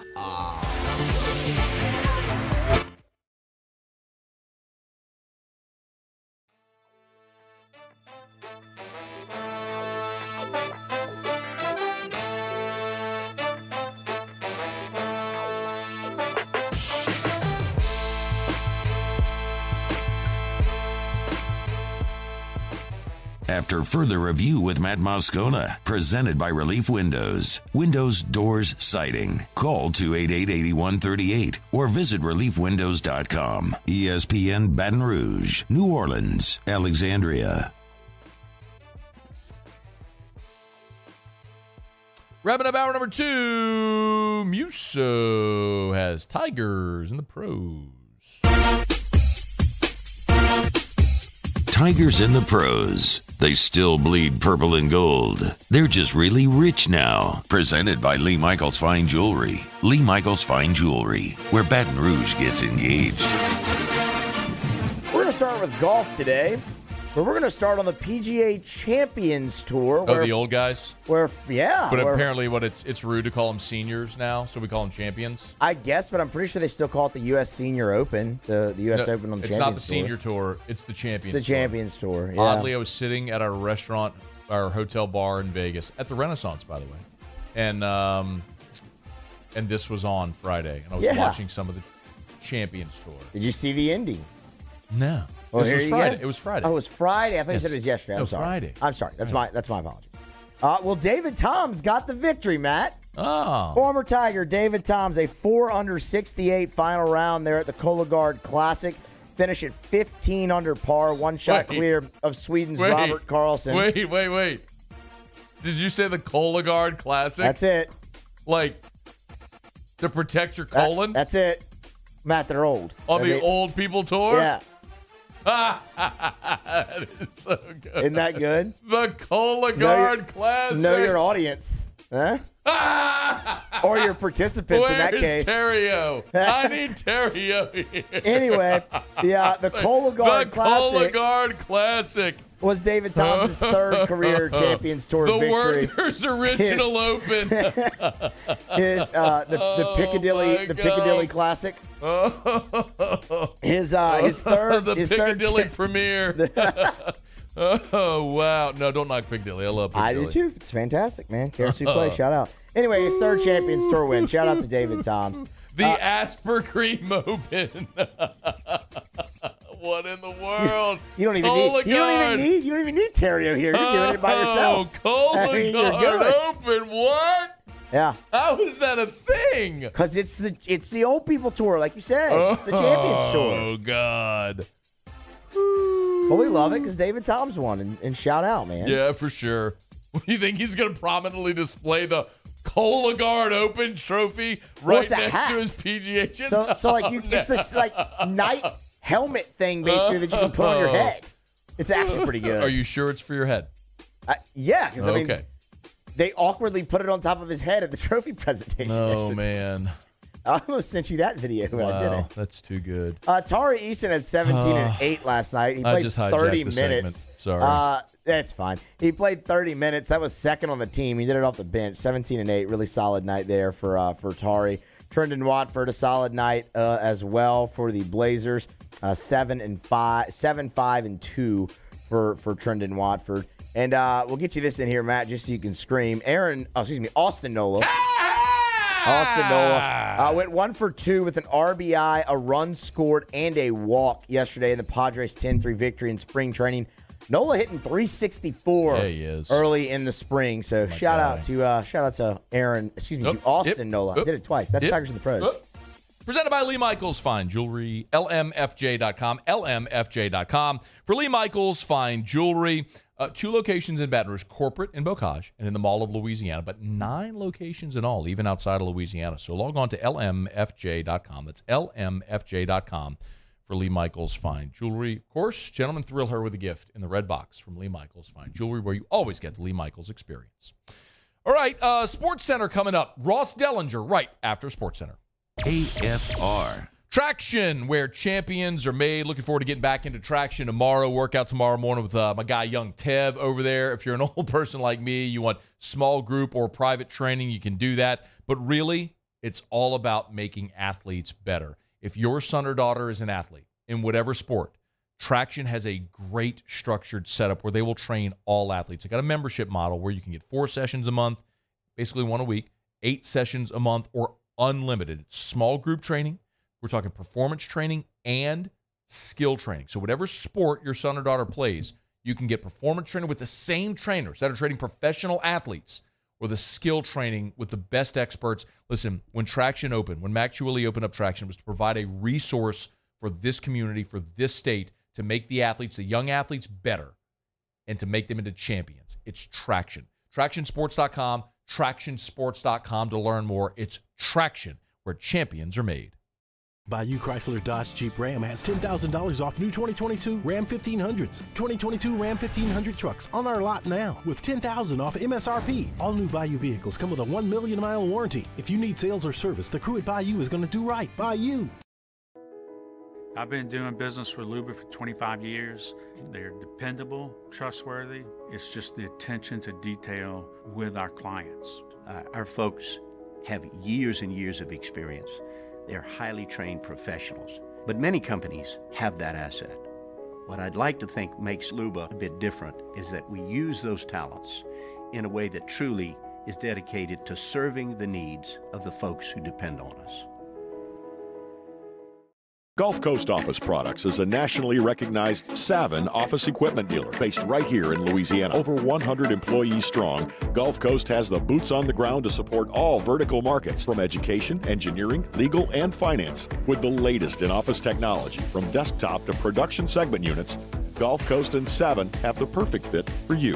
Call 225-756-2644. That's 756-2644 for Gulf Coast Office Products. At Auctioner, we know healing is a team sport. That's why we've partnered with world-renowned orthopedic surgeon Dr. James Andrews to create the Auctioner Andrews Orthopedics and Sports Medicine Institute. Whether you're a professional athlete or a weekend warrior, our team of specialists are dedicated to getting you back in the game. So whatever your reasons are for reaching your personal best, we've only got one: you. Auctioner Andrews Institute. Long live you.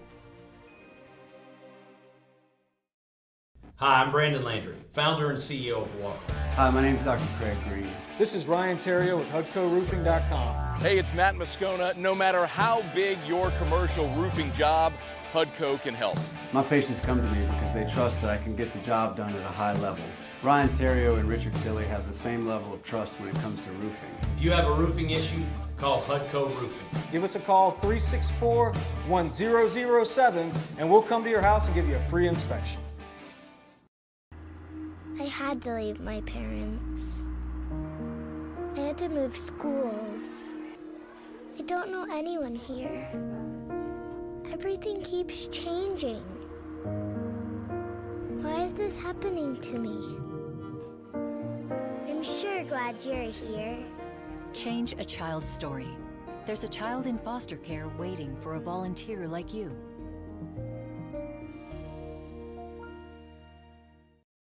Moon Griffon is back. The voice of Louisiana politics makes his return to Baton Rouge. Catch the Moon Griffon Show weekdays from 9 to 11 a.m. on Talk 107.3.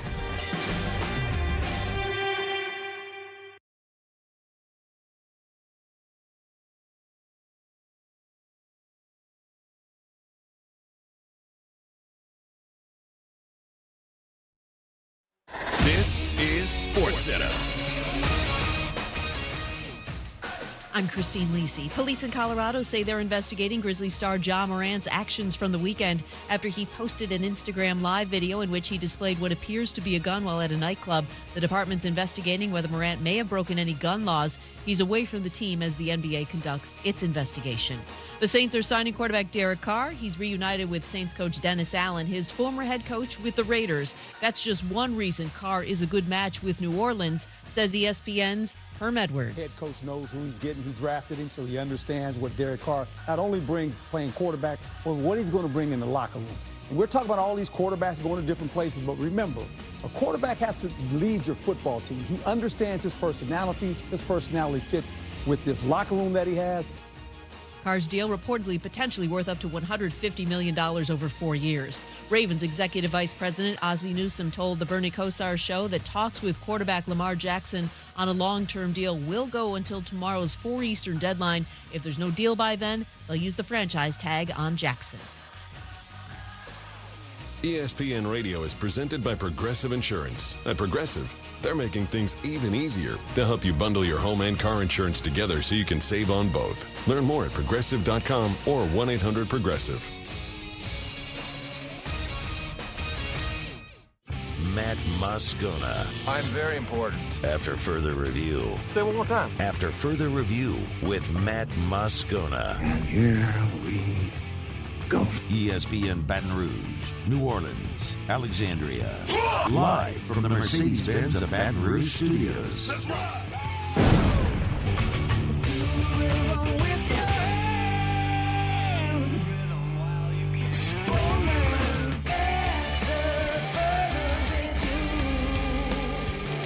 Hour 3, off we go. Welcome aboard. Glad you're with us, AFR. Presented by Relief Windows. I'm Matt. Love you, Matt. Paul O'Neill. They're chanting Paul O'Neill's name. Who? And Mr. Toby Tomplay.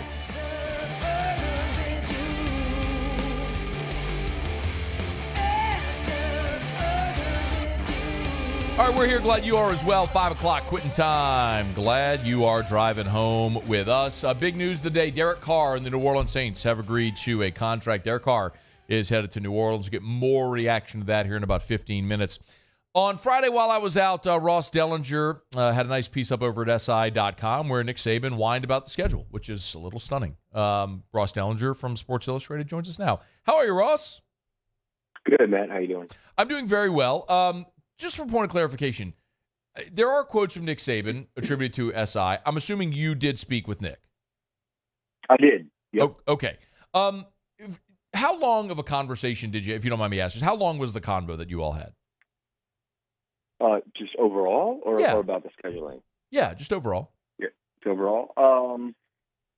It was supposed to be 20 minutes. It probably went 30 to 40. Okay. Okay, so it was a long convo that you had. I was just curious for context. Mm-hmm. Would you sometimes things don't translate into text or whatever it may be, but how would you describe Nick's general feeling about the schedule?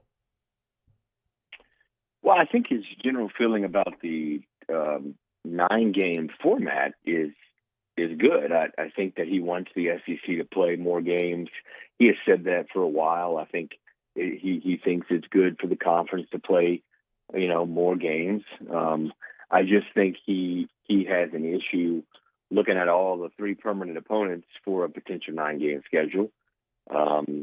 I think he has an issue with Alabama's 3 opponents.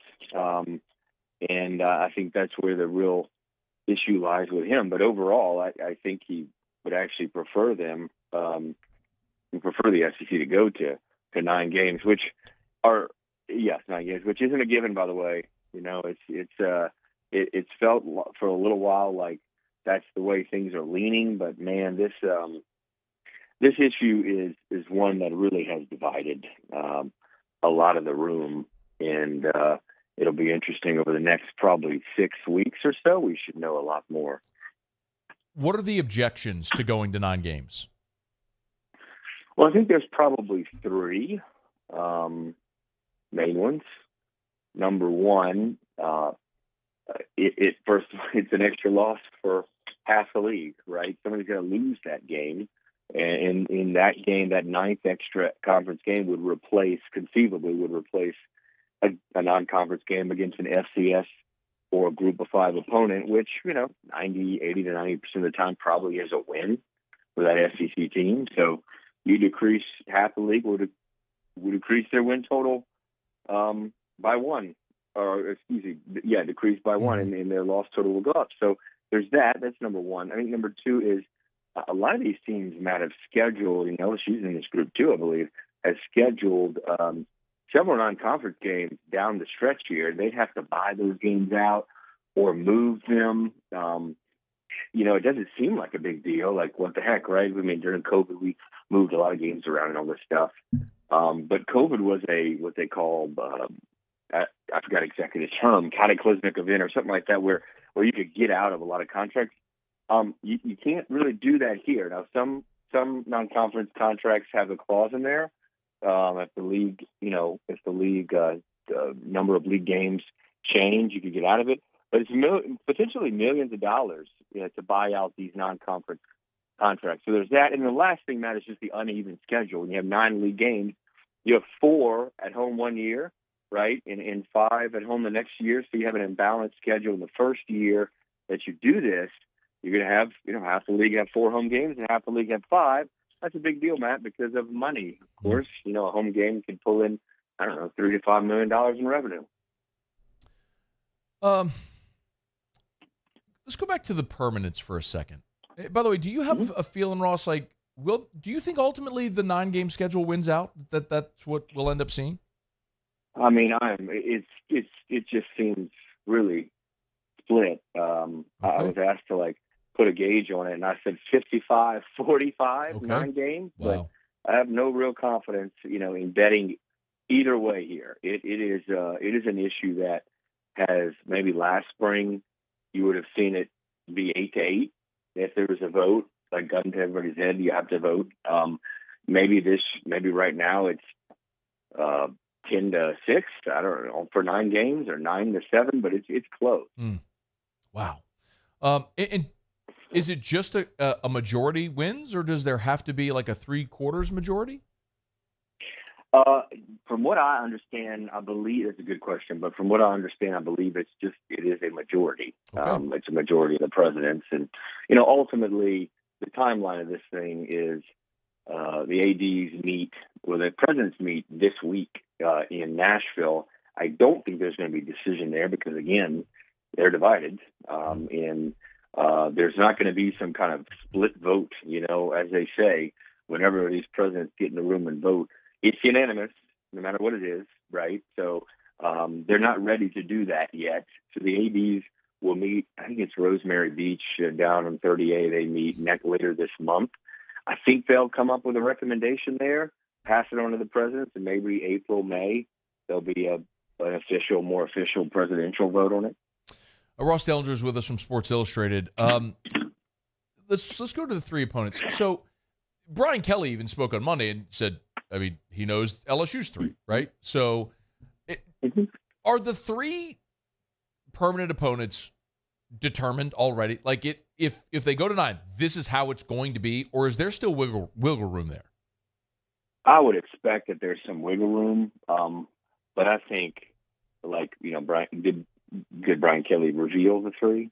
Yes, A&M, Ole Miss, yeah. A&M, Ole Miss, Alabama. Which, Ross, I mean, this past summer at media days, my impression was it was going to be A&M and the Mississippi schools. So the Bama thing does surprise me a little bit. But anyway, go ahead. Well, I think the Bama thing goes back to, two things. That's the most watched game in the last 10 years in college football, right? Hard to not play that one every year. But really, it goes back to the balance, and I got into that in that story. They're using a 10-year metric of success, to kind of balance out the schedule. So they're using the last 10 years of conference standings. If you're in the top half, then you get 2 of your 3 permanent opponents are also in the top half. You get 2 tops, and you get 1 in the bottom. If you're in the bottom, you get 2 bottom half and 1 in the top. So that's where, you give LSU 2 Mississippis and A&M. The 2 Mississippis obviously in the bottom the last 10 years. A&M is barely in the top. Then that would cause a little bit of an imbalance there. So that's probably where the switch came from. I think, to get back to your original question, I think that each school has a pretty dang good idea of who the 3 are that they would get. And I put out a list on Friday. I mean, it's I would guess that if that list isn't 100%, it's 90 to 95% accurate. From talking to schools, especially since it's been put out there, there's been some feedback that I think it's pretty accurate of the list of 3 permanents for each. So there could be some wiggle room, but it's not going to be anything significant. A couple more for you. Ross on Twitter, at Ross Dellenger, of course. You can read stuff at si.com. With Nick and Alabama and the 3 that they draw, Ross, I would argue that is the toughest draw of the 3 permanents. How can that happen since the league office is in Birmingham and Bama gets all the breaks? Nick Saban would like to know that answer too. As you said to me, how did they come up with that? But then he did answer his own question, right? And he told me about the 10-year metric of success. Well, I think I think the way the league is doing this, Matt, is first of all, they're making these based on primary and secondary rivalries. And with each school, each SEC school pretty much has a primary, and most of them have a secondary. And so it's pretty easy to do, right? I mean, Alabama's really easy. Auburn, Tennessee, it's the third one for all the schools, pretty much the third permanent where you get in a little issue. You have a little issue figuring that out, right? And I think they had to, number one, everybody wants to appease the network. You want to play the most watched college football game the last 10 years in LSU and Alabama, for one. For two, Alabama and LSU in both of these cases, their third opponent, they needed a top. They needed someone in the top half of the league to balance things out. And that's what happened. Now, what Nick's point was about Tennessee, right? Tennessee is, I think if you go back and crunch the numbers, and I did of the last 10 years in conference standings, they're in the bottom half, and they're not even close. So I think it's the bottom half of the league is in winning percentage the last 10 years is Missouri, Mississippi State, Ole Miss, and then it's Tennessee, and they're tied, I think, with South Carolina for winning percentage. Now, it's Nick Saban points to is that Tennessee has been a lot different the last year or two, right? Under Josh Heupel, you got NIL. They have obviously pretty big collective there. They seem to be on the way up. And his point was, Alabama has 3 teams that are in the top 10 or at least in the top 10 consistently right now. Yeah. This is so good. It's so good because Alabama's getting screwed. Like, it's so good. This is beautiful. Like, I don't know why. Like, I'm okay with LSU playing Bama because Bama's getting screwed. This is really good. I'm really for it. All right, so you think we'll have a decision sometime in the spring? Mm-hmm. Yeah, probably. The spring meetings are in late May. It would surprise me if we don't have a decision before then, but certainly by then. Okay. Any other plans to talk to Nick Saban and see if he does any more complaining about how tough his schedule is? It's really good. I'm sure he'll hold a press conference for ahead of his spring practice coming up, and I'm sure he'll be asked about it at some point. So I'm sure he'll have more to say. Yeah, I mean, the reaction to that story was basically summed up in your reaction. So good. All right, Ross Dellenger, Sports Illustrated. He's on Twitter at Ross Dellenger. Give him a follow. Thank you as always, Delly. We appreciate it. All right. All right. We'll see you. We're brought to you by Mold Zero USA, mold-0usa.com. Call Jim Woodworth and the gang over at Mold Zero. They service the entire greater Baton Rouge and entire greater New Orleans areas. So I would really recommend go to the website, look at the top of the page. You'll see the phone number for the 225 and the phone number for the 504. So call whichever number obviously better suits you. It's Mold Zero USA. South Louisiana. It's wet and it's humid here. We have mold. So if you have mold, if you're dealing with mold in your home, your office, don't disrupt your life. Don't pull furniture out, pull insulation out of the attic, cut sheetrock. You don't need to do any of that. You just need to call Mold Zero. They'll come, they'll spray their patented non-toxic dry fog treatment. You can learn more about it at the website. The full performance study by the U.S. Army Corps of Engineers is linked there as well if you want to learn more about it. Or just call Jim Woodworth and have him explain to you what they do. Jim's been part of giant, massive disaster relief efforts from 9/11 to the BP oil spill, and now for everyday issues maybe in your home or your office. It's non-toxic, it's safe, it'll leave your home mold-free, smelling clean and great. It's Mold Zero USA. Mold-0usa.com. Mold-0usa.com. All right, it's after further review. If you want to react to the scheduling news there, feel free. We opened the show today, and I gave you my full reaction to Derek Carr in the first segment and my full reaction to the scheduling stuff in the second segment. So you can always check that out on demand. AFR On Demand presented by Breck Golf. You can book your tee time at golf.breck.org, golf.breck.org. Really excited to tell you Dumas is going to reopen soon. I'm excited to tell you more about that as we get nearer that open. Anyway, golf.breck.org.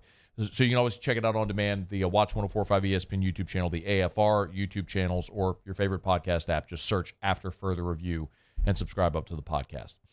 All right, LSU and Butler are going to play tonight. We'll give you a preview of that game in about 15 minutes. I was given a sneak peek of tonight's starting lineup, and there are some interesting tidbits in this one. I'll tell you, Cade Beloso is going to start and play first base, bat fifth and play first base tonight, and he deserves it. After the weekend he had, hitting a couple of bombs on Saturday, hitting another one yesterday. Cade's been through the wars in the SEC, and we know what he overcame last year, but excited to see him get a shot today. Jared Jones not in the lineup tonight, in the starting lineup tonight. He had a rough weekend at the plate, so let's see if Cade Beloso can keep swinging a hot stick, play first, and keep Trey Morgan in left, which guy's playing a solid left field. It gives you another opportunity to get a bat in the lineup. It makes sense. All right, let me knock out a break. We'll come back. We'll reset a lot of the Derek Carr conversation, get some more reaction. I want to get to your reaction as well. Lots of ways you can get involved. Derek Carr makes it official. He is signed with the New Orleans Saints. So the Saints have their guy. Now they move into the offseason to build what we hope is a contender around him. Stay here. It's AFR. AFR. AFR is brought to you by New Orleans Flooring. Go to nolaflooring.com, nolaflooring.com. They got more than 1 million square foot of product in stock. Go where the pros shop. It's at New Orleans Flooring. I tell you all the time, if you're a home remodeler, if you're a contractor, maybe you're a homeowner and you're just looking for new flooring in your home, go where the pros buy at New Orleans Flooring. Get all the top brands at extreme discounts because at New Orleans Flooring, they keep their inventory in stock. More than 1 million square foot of inventory in stock. So you can literally buy from them today and they can come install tomorrow. Now, most people don't want them to install tomorrow because you got to move furniture and a lot of different stuff, but they can do it. It's New Orleans Flooring. They're simply the best. Metairie and on Airline Highway in Prairieville. Those are the two locations servicing New Orleans and Baton Rouge. It's New Orleans Flooring. Get inspired. Go to the website. See the options that they have. Do some shopping there, and then go see Terrell and Big Sean over at New Orleans Flooring on Airline in Prairieville. NOLAFlooring.com. I've been doing business with Luba for 25 years. They're dependable, trustworthy. It's just the attention to detail with our clients. Our folks have years and years of experience. They're highly trained professionals. But many companies have that asset. What I'd like to think makes Luba a bit different is that we use those talents in a way that truly is dedicated to serving the needs of the folks who depend on us. You'll love the deals this month at Corval Toyota in Opelousas. Get 3.99% financing on new 23 Highlanders, and as always, you'll never pay over MSRP. So come on down to Happy Town. That's Corval Toyota in Opelousas. Happy Town, USA. Louisiana. It's a place defined by culture, by pride, by passion, by people who do more than love this place. They celebrate it, elevate it, champion it. They are the individuals who embody what makes Louisiana great. The companies that make Louisiana a better place to work and live. The nonprofits leading transformational change in our communities. Champions of Louisiana are all around us, and LWCC is proud to celebrate them because we've always been Louisiana loyal, supporting the workers, the innovators, the change agents of this great place we call home. Who are the champions around you? Together, we can share their stories. Together, we can help our home state thrive. Together, we are Louisiana loyal. Always.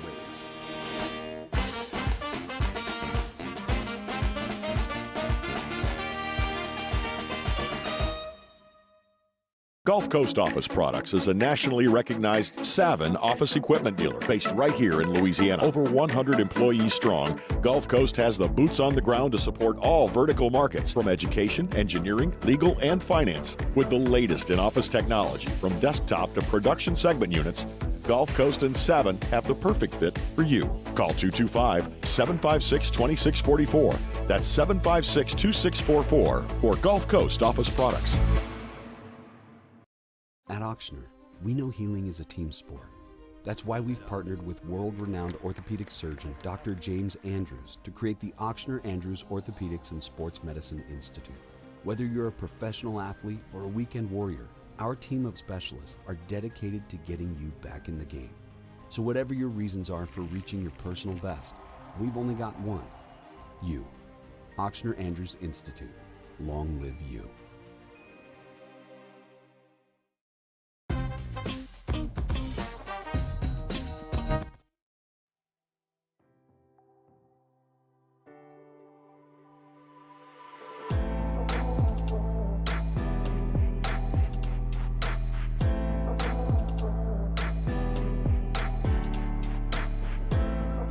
After further review with Matt Moscona, presented by Relief Windows. Windows, doors, siding. Call 288-8138 or visit reliefwindows.com. ESPN Baton Rouge, New Orleans, Alexandria. I'll get a poll question update here in just a quick second, Muse, if we could. Want some of your reaction to the Derek Carr news.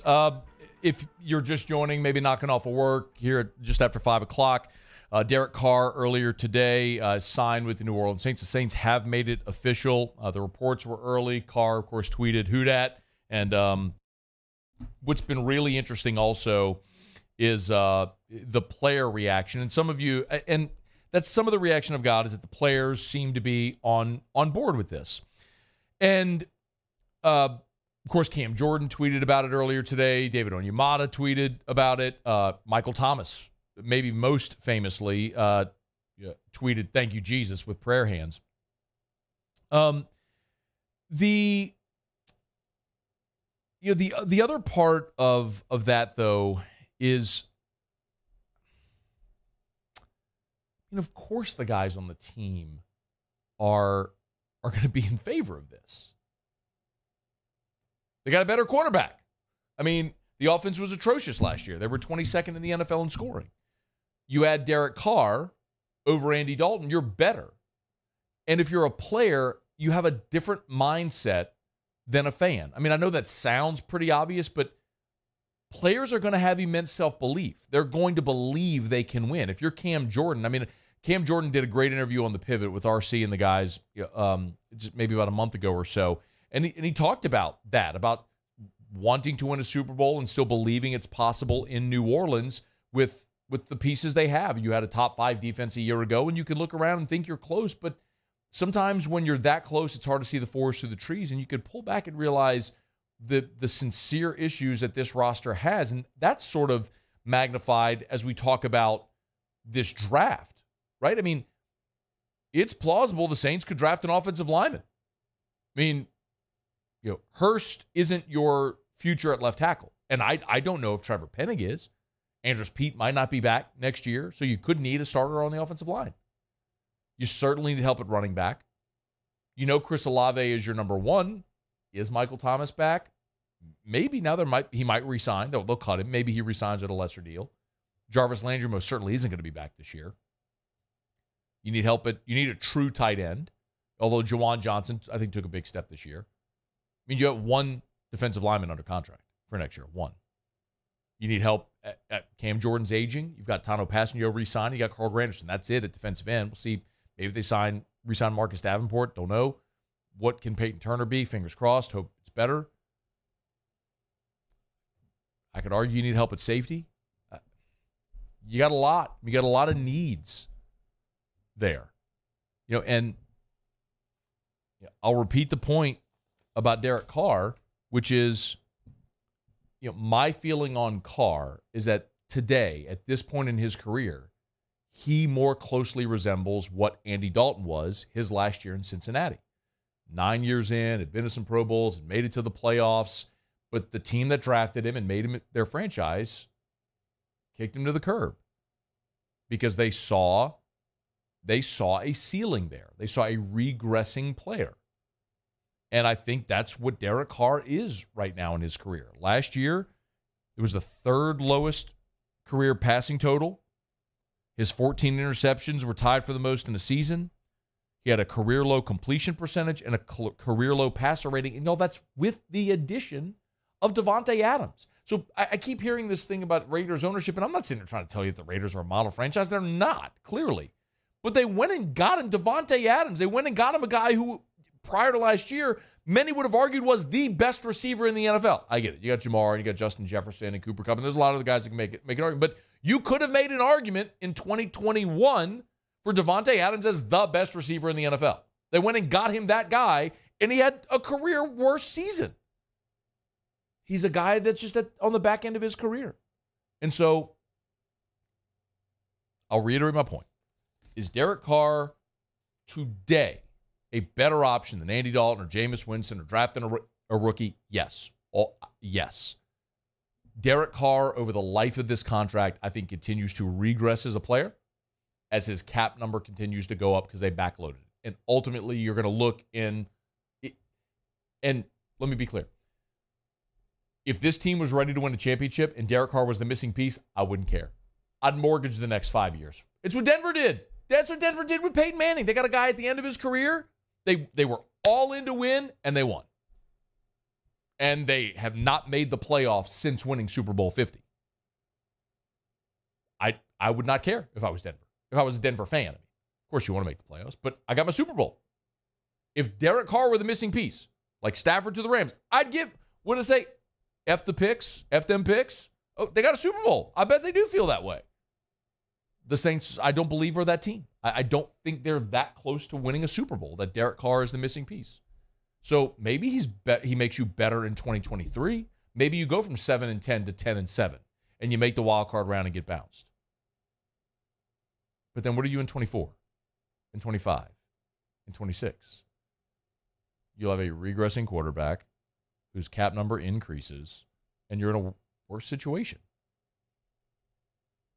All right, Muse, give me an update on the poll question. Sure. Today's Citizens Bank poll of the day. Will the Saints win a Super Bowl with Derek Carr? Another change. 70% say no. It's going back up. Bumped. So when we initially checked, it was at 73%. No, then it went to 67%, and now it's 7. And so that, again, for some of you who have been here for 3 hours, I feel like I'm repeating myself. But for those of you who are just joining us and understand the nature of radio, people are in and out of their car. You're hearing it for the first time. That's just my objective as a Saints fan is I want to see my team win a Super Bowl. I'm not interested in seeing my team just win games and make the playoffs. I want to see my team win another Super Bowl. That's what I want. I've seen them at the top of the mountain. I want to see it again. So how do you get there? I don't believe you're getting there with Derek Carr. Your feeling may be, I'd love to see him win a Super Bowl, but I just want to be competitive. I don't want to see bags over the head, 2-15 Saints. okay. If that's your fine. Like if you're good winning 8-9 games every year, maybe making the playoffs, getting bounced early, and just being right there in the middle, okay. If that's what you prefer, cool. I would rather go up to the plate like free swinging with looking for the moon shot, and if I strike out, I'm cool. Because guess what? The lineup's going to turn over. I'm gonna get another swing, and I'll go 1 for 4 with 3 strikeouts if the one is a 3-run homer.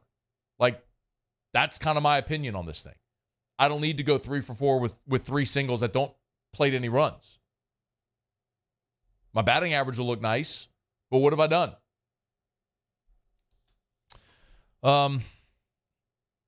Here's Brian Baldinger on the NFL Network today, talking about how Derek Carr fits into the Saints offense. He's never, in 9 years with the Raiders, I don't think, played with the defense anything like what the Saints bring to the table. I mean, even in a disappointing season last year where they were 7-10, they did not allow more than 20 points in any of their last 8 games. I mean, Derek Carr would love to play on a team that can keep the score down like that. And then if you add Kamara, I think a young offensive line with Penning, Cesar Ruiz, Eric McCoy, Ramczyk is still a very, very good player. I mean, he's got a good offensive line. He's got talent around him, and he's got a defense, and he knows the head coach. So I think there's less question marks about New Orleans than any other targets that have been talked about. You know, you talked about in the last 8 games, Saints didn't allow 20 points or more. You know, one of those games were against the Raiders. And in that game, Derek Carr was 15 of 26 for 101 yards, no touchdowns, and a pick.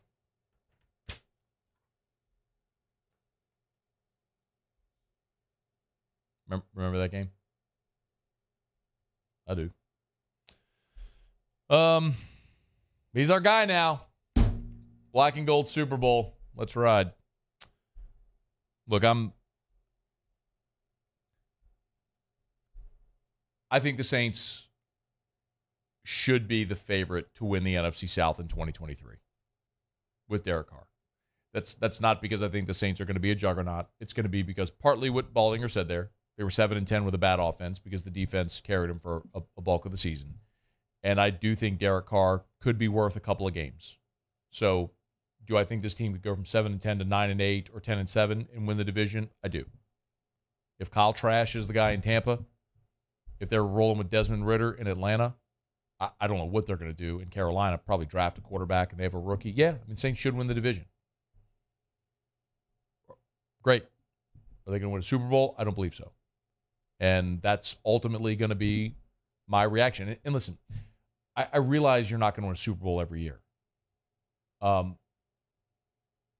I have to believe you're trying to win a Super Bowl every year. And I don't believe this move allows you to do it. So maybe I'll be wrong. It's After Further Review, brought to you by Shawbills Tire and Auto Service, ShawBillsTire.com. Bumper-to-bumper auto service at Shawbills Tire, where they are the home of the Charlie's Dozen. That's a dozen benefits extended to your car when you buy tires at Shawbills. They always have great promotions going on, so you can check those out at ShawBillsTire.com. Go to the website, hit the promotions tab at the top, and you will see all the dealer specials that they have to offer. Remember, when you go, ask about the Shawbills credit card. When you use your Shawbills credit card for the first time, you get $50 off of anything. So, like, for example, an oil change, which is $50, $49.99. You basically get a free oil change. You just have to charge the card for $1, so they charge something on the card. It's at Shawbills, and they always, when you use your Shawbills credit card, give you great dealer incentives as well. Like when you buy tires, you get free installation. Check it out. Check out all the promotion, all the details, and all the fine print, all that stuff at ShawBillsTire.com. 18 locations, the newest location in Laplace. Remember, Shawbills. They've been around for more than 50 years, and they always treat you like family. It's Shawbills and ShawBillsTire.com. Shawbills, where we keep you rolling. Okay, it's After Further Review. Let me knock out a quick break. When we come back, LSU Butler. LSU wraps up a 4-game weekend at home against Butler. That's coming up in first pitch 1 hour from right now. We'll run through the starting lineup for the Tigers and the Butler Bulldogs when we come back. Otter Locks coming up in about 15 minutes. Otter's headed to Vegas later this week for a little March Madness. Otter made a nice steakhouse recommendation for me when I was in Vegas. Took him up on it. It's a great recommendation, as you might imagine, from the Ottfather himself. So Ott's coming up here in about 15 minutes. Hang out. We're glad you're here. It's AFR. AFR. Man, when you look at the temperature and you see we're getting into the 80s, you know it is time to get to Clegg's Nursery and just plant something. 4 locations in the greater Baton Rouge area. It is an awesome time to get by Clegg's Nursery. Their greenhouses are overflowing right now with flowers and plants that are arriving daily for spring. It's spring. Easter is around the corner. If you want to plant that vegetable garden with tomato plants, vegetables, Johnny Naylor's garden seeds, they got them. The greenhouses are bursting with blooms right now. With your favorite flowers, you can find them at Clegg's Nursery. They got Peggy Martin roses, which, by the way, the 2023 Louisiana Super Plant, stunning, hardy, easy to grow, easy to see why those Peggy Martin roses are a Southern favorite, and they have them right now at Clegg's Nursery. Get by any of the 4 locations, Seagoneer Airline, LA 16 in Denham, Mid-City on Donmore, and the Garden Center on Greenwell Springs. Buy local, shop local at Clegg's Nursery. There it is, the extra mile, on the border of expected and extraordinary, for those willing to go further, like vans customized for work or play, with safety and tech to keep you connected, supported by a 5-star sales, service, and finance team, and backed by the 1-star you know. So go the extra mile. It's never crowded, because so few have what it takes to go there. Mercedes-Benz Vans. I've been doing business with Luba for 25 years. They're dependable, trustworthy. It's just the attention to detail with our clients. Our folks have years and years of experience. They're highly trained professionals. But many companies have that asset. What I'd like to think makes Luba a bit different is that we use those talents in a way that truly is dedicated to serving the needs of the folks who depend on us.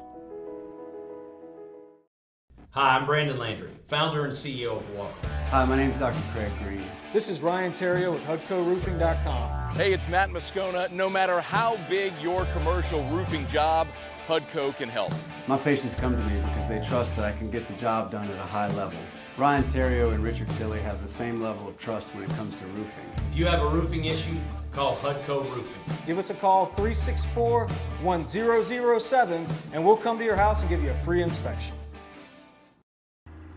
I had to leave my parents. I had to move schools. I don't know anyone here. Everything keeps changing. Why is this happening to me? I'm sure glad you're here. Change a child's story. There's a child in foster care waiting for a volunteer like you.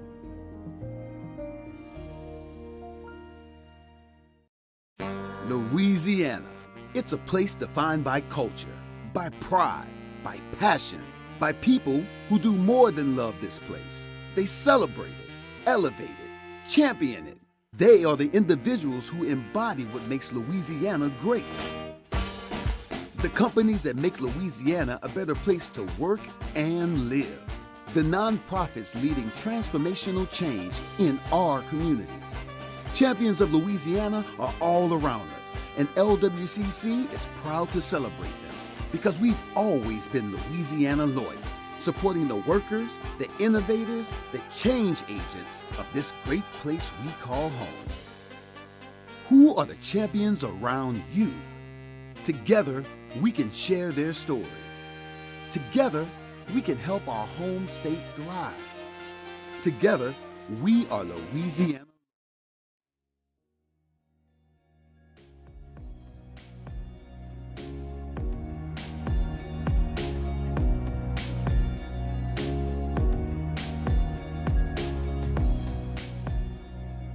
After further review with Matt Moscona, presented by Relief Windows. Windows, doors, siding. Call 288-8138 or visit reliefwindows.com. ESPN Baton Rouge, New Orleans, Alexandria. That was quite an environment that we were playing in. It was awesome.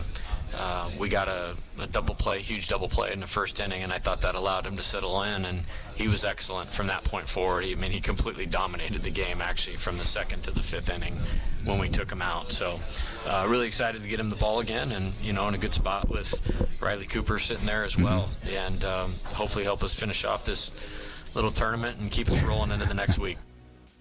It was Jay Johnson after LSU's win on Sunday talking about Thatcher Hurd, who gets the ball tonight against Butler. Of course, Hurd pitched last week on Tuesday at Texas, and as he mentioned, got the double play there in the first to get out of a little bit of trouble, and was really awesome after that as LSU won 3-0 there in Austin against Texas. Gavin Dugas was the homer, or was the hero, as you recall. So Thatcher Hurd getting the ball again on 1 day shorter rest. He pitched the last 2 Tuesdays, now getting the ball on a Monday. Maybe just inching him closer to the weekend to get him ready, if that's the goal when SEC play rolls around. But how he pitches tonight, following up a nice performance by Ty Floyd on Saturday, could be a telltale there. Here's how LSU will line it up tonight against Butler, and there are a few changes in the starting lineup. LSU has posted the lineup, and they're gonna they'll run it out there like this. Dugas, as you'll expect, will bat second. Will lead off and play second. Trey Morgan will bat second and play in left field, as he has been. Dylan Cruz batting third and playing center field. White will DH and bat fourth, followed by Cade Beloso, who is going to get the start at first base today after a really nice weekend. Hit a couple of homers on Saturday, homered again on Sunday. Jordan Thompson will bat sixth and play shortstop. In the bottom third of your order, Brady Neal catches and bats seventh. You'll see Kling in right field batting eighth, and then Braden Joubert playing third base and batting ninth in the order. So the change here, of course, no Jared Jones in the lineup tonight, as he just really had some struggles over the weekend with the swing and miss. And if Cade Beloso is going to hit the ball the way he did, he deserves the opportunity to start. I very much am okay with the meritocracy nature of this lineup. If you have guys that are playing well and they deserve the opportunity to play by merit, then play them. And Cade Beloso deserves the opportunity to be out there. I really, there's a part of me that sort of, I really like the fact that Gavin Dugas and Cade Beloso are playing well. I love the fact that you have these dudes that are veteran guys who I don't know what their pro career may amount to, and maybe it's nothing. And I don't really care. For them, I do. Don't misunderstand. Like, I want those guys to be able to achieve whatever they want in pro ball.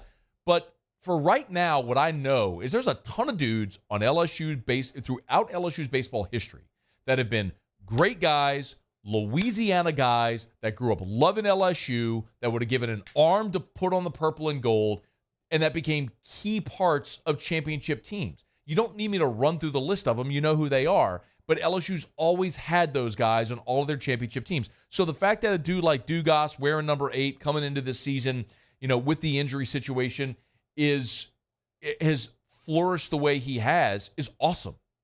The fact that Cade Beloso is, who was supposed to be your opening day DH a year ago, tears his ACL, misses the season, decides to come back on this super talented roster, and was a little bit of an afterthought as the season began, and now gets his opportunity to swing the bat and mashes 3 homers in 2 days.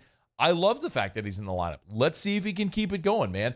I love having veteran players in there who aren't afraid of the moment, who have been there before, and that's those 2 guys. So, you sandwich those guys around some super talented guys like Dylan Cruz and Tommy White, and some of the younger guys as well, like Kling getting in there, who I think the feeling always has been that Kling was going to end up being a starter. Let's see how it goes. The other thing that sort of allows this lineup is how Trey Morgan's played in left field. And I don't need to belabor the point about Trey Morgan playing in the outfield. We talked about it plenty in the offseason. I know a lot of you don't like it because he's such a good defensive first baseman, but you're seeing right now the benefit of Morgan playing left field. Because Morgan can play left field and not just be a guy with a glove standing in left field, the fact that he could play it and play it really well allows you the opportunity to get a guy like Beloso or Jones in the lineup at first base. And it's going to be even better when Tommy White comes back and can play third base again, because then you could put White at third, and then you have the option to put Beloso or Jones at first if you can keep Morgan in left, and then the other guy or Joubert can DH. Joubert's going to play third tonight, and like he did the last couple days. But Ben DePaul wasn't hitting. And so if you have the opportunity to get a bat in the lineup and have someone who can competently play third base, you do it. So I like having this sort of offensive lineup because you feel like you're going to pitch it well enough every night to where if you can back up your pitcher with offense, you're going to win a lot of games. And, man, it sure feels like they're tinkering a lot, but the tinkering isn't tinkering for the sake of tinkering. It's giving guys who have performed the opportunity. And I'm really looking forward to seeing what Cade Beloso might be able to do with the opportunity tonight. And Braden Joubert over there at third base. So Tigers against Butler tonight. Been a rough weekend for Butler, but see if Tigers can go make it a 4-game weekend sweep in this sort of extended series, and then they'll have the day off tomorrow. They'll play Grambling at home on Tuesday. All right, it's after further review. Excuse me. Glad to have you aboard with us here. As always, we're gonna get to Otter Locks in just a moment. Find out what we're betting on tonight. Of course, as always, Jimmy will jump aboard with us. We'll keep an eye on what he's got. Maybe conference basketball tournaments. Great time to be involved with that. Checking really quick. Muse, I want to get one more check of the poll question if we could. I'm just scrolling quickly to see if there's any more I want to read. Yeah, okay. We've also made it through an entire show here and not mentioned basketball at all. Was not my intent, but LSU basketball is likely their season going to come to an end on Wednesday. I did mention around the SEC, didn't I? So yeah. I did mention basketball. And the Pels are back on the floor tonight against the Kings. It's admittedly just hard to get jazzed about the Pels again. I know they beat Portland, lost Golden State. It feels like they're playing out the string. Hopefully they can get hot and give us a reason to be optimistic moving forward. All right, Muse, one final check on the poll question. Will the Saints win a Super Bowl with Derek Carr? 70.1% say no. Okay. All right, it's after further review. We'll knock out our final break. When we come back, we'll do Otter Locks, LSU baseball in about 45 minutes from right now. Glad you're hanging out. Stick around. It's AFR. AFR. Brought to you by ProCharge. ProChargeEV.com. ProChargeEV.com. Electric vehicles are everywhere. And now thanks to ProCharge, EV chargers and charging stations are popping up as well. A couple things to remind you about. One, if you're a car dealer or work for a car dealer, to get your inventory, your EV inventory, you have to have chargers. ProCharge EV, a local alternative. Maybe you're a business owner. You can set up a charging station even if you don't have a charger. It can be an amenity for your business, for your customers, or for your employees, or it can be a revenue generator. There's tap-to-pay options on EV chargers, so you can make that a revenue generator for your business, a shopping center, the mall, a restaurant, anything like that. ProCharge EV.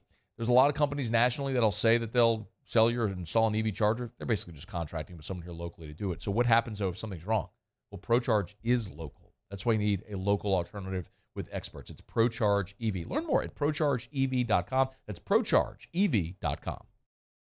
Gulf Coast Bank and Trust is giving our customers the power to bank anywhere, anytime during this challenging event. And we're right there with you. Our mobile banking app is a smart way to manage your money and time. Gulf Coast Bank and Trust, the bank that cares about you. Gulf Coast Office Products is a nationally recognized Savin office equipment dealer based right here in Louisiana. Over 100 employees strong, Gulf Coast has the boots on the ground to support all vertical markets from education, engineering, legal, and finance. With the latest in office technology from desktop to production segment units, Gulf Coast and Savin have the perfect fit for you. Call 225-756-2644. That's 756-2644 for Gulf Coast Office Products. At Auctioner, we know healing is a team sport. That's why we've partnered with world-renowned orthopedic surgeon Dr. James Andrews to create the Auctioner Andrews Orthopedics and Sports Medicine Institute. Whether you're a professional athlete or a weekend warrior, our team of specialists are dedicated to getting you back in the game.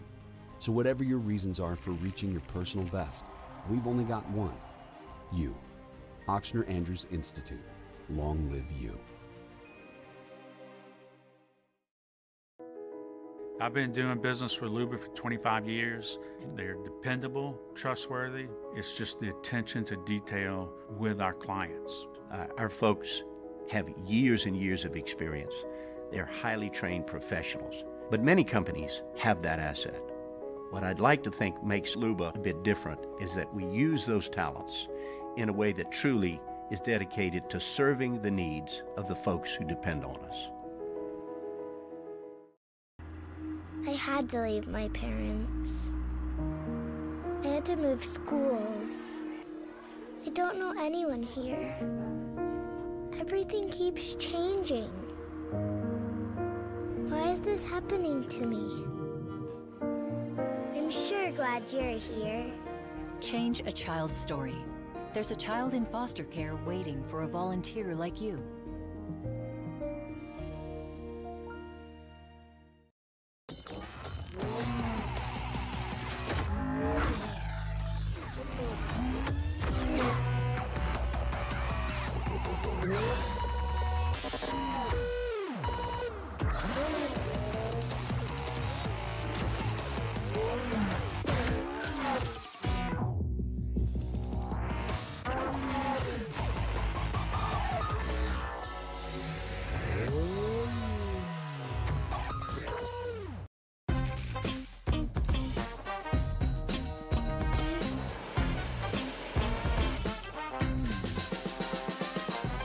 The best kept secret in town is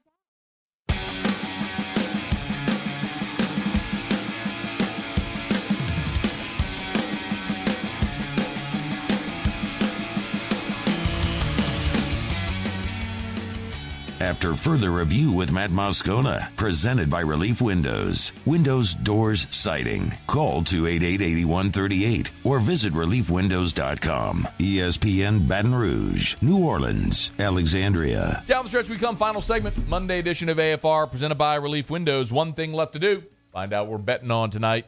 Time for Otter Locks. Otter Locks, presented by Lofton Staffing Services. At Lofton, we put people to work. Call us today at 924-0200 or go to lofton.jobs. So we turn to the one and only, the incomparable and often incomprehensible, the Oddfather himself, Jimmy. Otter, how are you? Doing fine, Matt. Can I answer the poll question? Yeah, I would love that. Please. I will say all 32 teams will not win the Super Bowl over the next 4 years, and I'll go 87.5% right. So there we go. Right, exactly. It's hard to win the Super Bowl. And all right, someone asked me this question. Do you think any quarterback outside of the top three of the league, let's say Mahomes, who would you say are the top three quarterbacks in the league? Mahomes, Allen, like if you had to pick. Burrow, would you put Burrow right there in the top three? Oh, yeah. Okay. Oh, yeah. So could any quarterback other than those three win a Super Bowl with this New Orleans Saints roster? Yes. Okay. I mean, no. You're saying Andy besides those three? Besides those three. No. I misunderstood your question. Yeah. No, those you would have a shot with those three. Yes. So that's kind of the point, though, right? Like, you got to go get that guy. If you want to win a Super Bowl, you got to go find that guy. Where do you find that guy? You find the guy in the draft. Well, I mean, there's 31 teams don't win the Super Bowl every year. I get it. Listen, I'm going to say it again. I'm not saying you're going to win the Super Bowl every year. I understand that. What I'm saying is you have to give yourself the opportunity to do so. And you don't have the opportunity as you're currently constructed. That's my problem. Yeah, hell, you look at the teams that are making runs too, like Philadelphia was very fortunate health-wise. I mean, they didn't get any type of injuries this year. And, that allowed them to get their questionable quarterback to where they were. So, I mean, we see that a lot, too. When Atlanta made that run, their health was unbelievable. So, the Saints, you got guys, whether they're holding out or whatever, there's a lot of layers, like you said, to it. But, it's not as – I mean, if that's your thing, Super Bowl championship or bust, that's tough, man. That's tough. I understand. The Saints have been a better organization than that. So, look, I'll say this with Carr. They would have gone to the playoffs the last 2 years. That's my opinion. I feel pretty strong about that. Last year, for sure. I mean, hell, Jimmy, they ran into the final week at 7-10. The year before, they were a quarter away from going with playing, 4 quarterbacks. Yeah. Yes. Listen, I understand everyone's take, and I'll say it again. They're a better team with Derek Carr than any other option. I get it. He has a lower ceiling than if you were to draft a quarterback who could go boom. That's the point. Sure. And the other thing is that Derek Carr performed better in 21 in tougher circumstances than he did in 2022 with better. and I got to just chalk it up to the Josh McDaniel thing. So he makes some strange decisions with the game on the line. He's also, the year before, he had a lot of fourth-quarter comebacks. So what the hell are you getting in with him is $1 million question as well. One game we're looking at tonight in the Sun Belt town in Pensacola, Bay Arena, Raging Cajuns against the South Alabama Jaguars. This will be the third time that they've played, and ULL has won both of the contests. And, kind of something worries me about this third one. I love Bob Marlin's job he's done over at Lafayette. Been steady with him. They got some size, but I think South Alabama plus the 2. You see 1.5, 2 some places, 5-2 if you have 1.5. I'll take the points. Is going to be a very close contest at 6 p.m. on ESPN2. Okay, Otter, Hey, I was to Vegas, man. It was awesome. Great recommendation on SW. Is it so? It's SW Steak in the in the Win. Yeah, man, great whiskey selection. They're very proud of it. Of their whiskey selection. Well, I mean, if you don't want the rest, they got plenty of people behind you. Man, I'm gonna tell you what. But we had a great time though. I had a 1 minute remaining. I had a dry aged Wagyu ribeye, which is one of the best cuts of meat I've ever had in my life. It was awesome. Phenomenal recommendation. Vegas, generally speaking, is home of the overpriced restaurant, but there are some good ones. So. We had a great time, though, man. Got to watch some fights, won a few bucks betting on the fights, and it was a great time all the way around. I heard you say it earlier, the energy, and I'm a little bit older, and that's with the big heavyweight boxing, or not just heavyweight, but the big boxing Absolutely. That I would go cover. I mean, it was just, there is an energy in those buildings, and I guess UFC is kind of taking that floor, that fill that void in the sports arena. No doubt. Where are you, Otter? Finbom. All right, man. Y'all get on by, see the Otter over at Finbom, right next to Rouse's there on Burbank. There you go. All right, Otter, we appreciate you, man. Have a great show. All right, that'll do it for us. Otter's next. Muse, Paulie, thanks. We'll see you tomorrow at 3. AFR. We're brought to you by the Williamson Eye Center. And I tell you all the time that Dr. Blake Williamson can literally change your life. He sent me this earlier. I saw it on his Facebook page. It's pretty incredible. He's got a patient named Chelsea. I won't reference her last name just for her privacy's sake. She made a post just glowing about Dr. Blake Williams. She said, this marks the end of an era. 10-plus surgeries, a few of them making Louisiana medical history, countless pre-op, post-op visits over 7 years. Dr. Blake and his incredible team have shown deep level of care for me, my family. She writes, I owe my independence to their dedication. An incredible story. If you want to go learn more about it, you can go to Dr. Blake's personal page where he did share the post. But ultimately, she said, I drove confidently for the first time in 7 years 2 days ago. Take care of your eyes and eat your carrots. The Williamson Eye Center. Give yourself the gift of sight. 924-2020 or WilliamsonEye.com. There it is, the extra mile. On the border of expected and extraordinary for those willing to go further. Like vans customized for work or play. With safety and tech to keep you connected. Supported by a 5-star sales, service, and finance team. And backed by the 1-star you know. So go the extra mile. It's never crowded because so few have what it takes to go there. Mercedes-Benz Vans. Hi, I'm Brandon Landry, founder and CEO of Walker. Hi, my name is Dr. Craig Green. This is Ryan Terrio with HUDCORoofing.com. Hey, it's Matt Moscona. No matter how big your commercial roofing job, HUDCO can help. My patients come to me because they trust that I can get the job done at a high level. Ryan Terrio and Richard Tilley have the same level of trust when it comes to roofing. If you have a roofing issue, call HUDCO Roofing. Give us a call, 364-1007, and we'll come to your house and give you a free inspection. Louisiana. It's a place defined by culture, by pride, by passion, by people who do more than love this place. They celebrate it, elevate it, champion it. They are the individuals who embody what makes Louisiana great. The companies that make Louisiana a better place to work and live. The nonprofits leading transformational change in our communities. Champions of Louisiana are all around us, and LWCC is proud to celebrate them. Because we've always been Louisiana loyal, supporting the workers, the innovators, the change agents of this great place we call home. Who are the champions around you? Together, we can share their stories. Together, we can help our home state thrive. Together, we are Louisiana loyal. Always.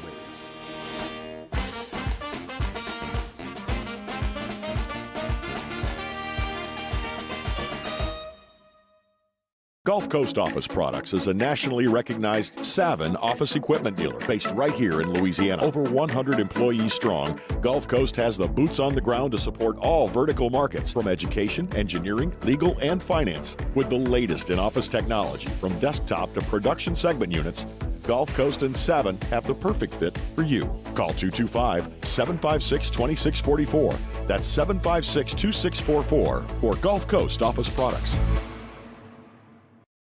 At Auctioner, we know healing is a team sport. That's why we've partnered with world-renowned orthopedic surgeon Dr. James Andrews to create the Auctioner Andrews Orthopedics and Sports Medicine Institute. Whether you're a professional athlete or a weekend warrior, our team of specialists are dedicated to getting you back in the game. So whatever your reasons are for reaching your personal best, we've only got one: you. Auctioner Andrews Institute. Long live you.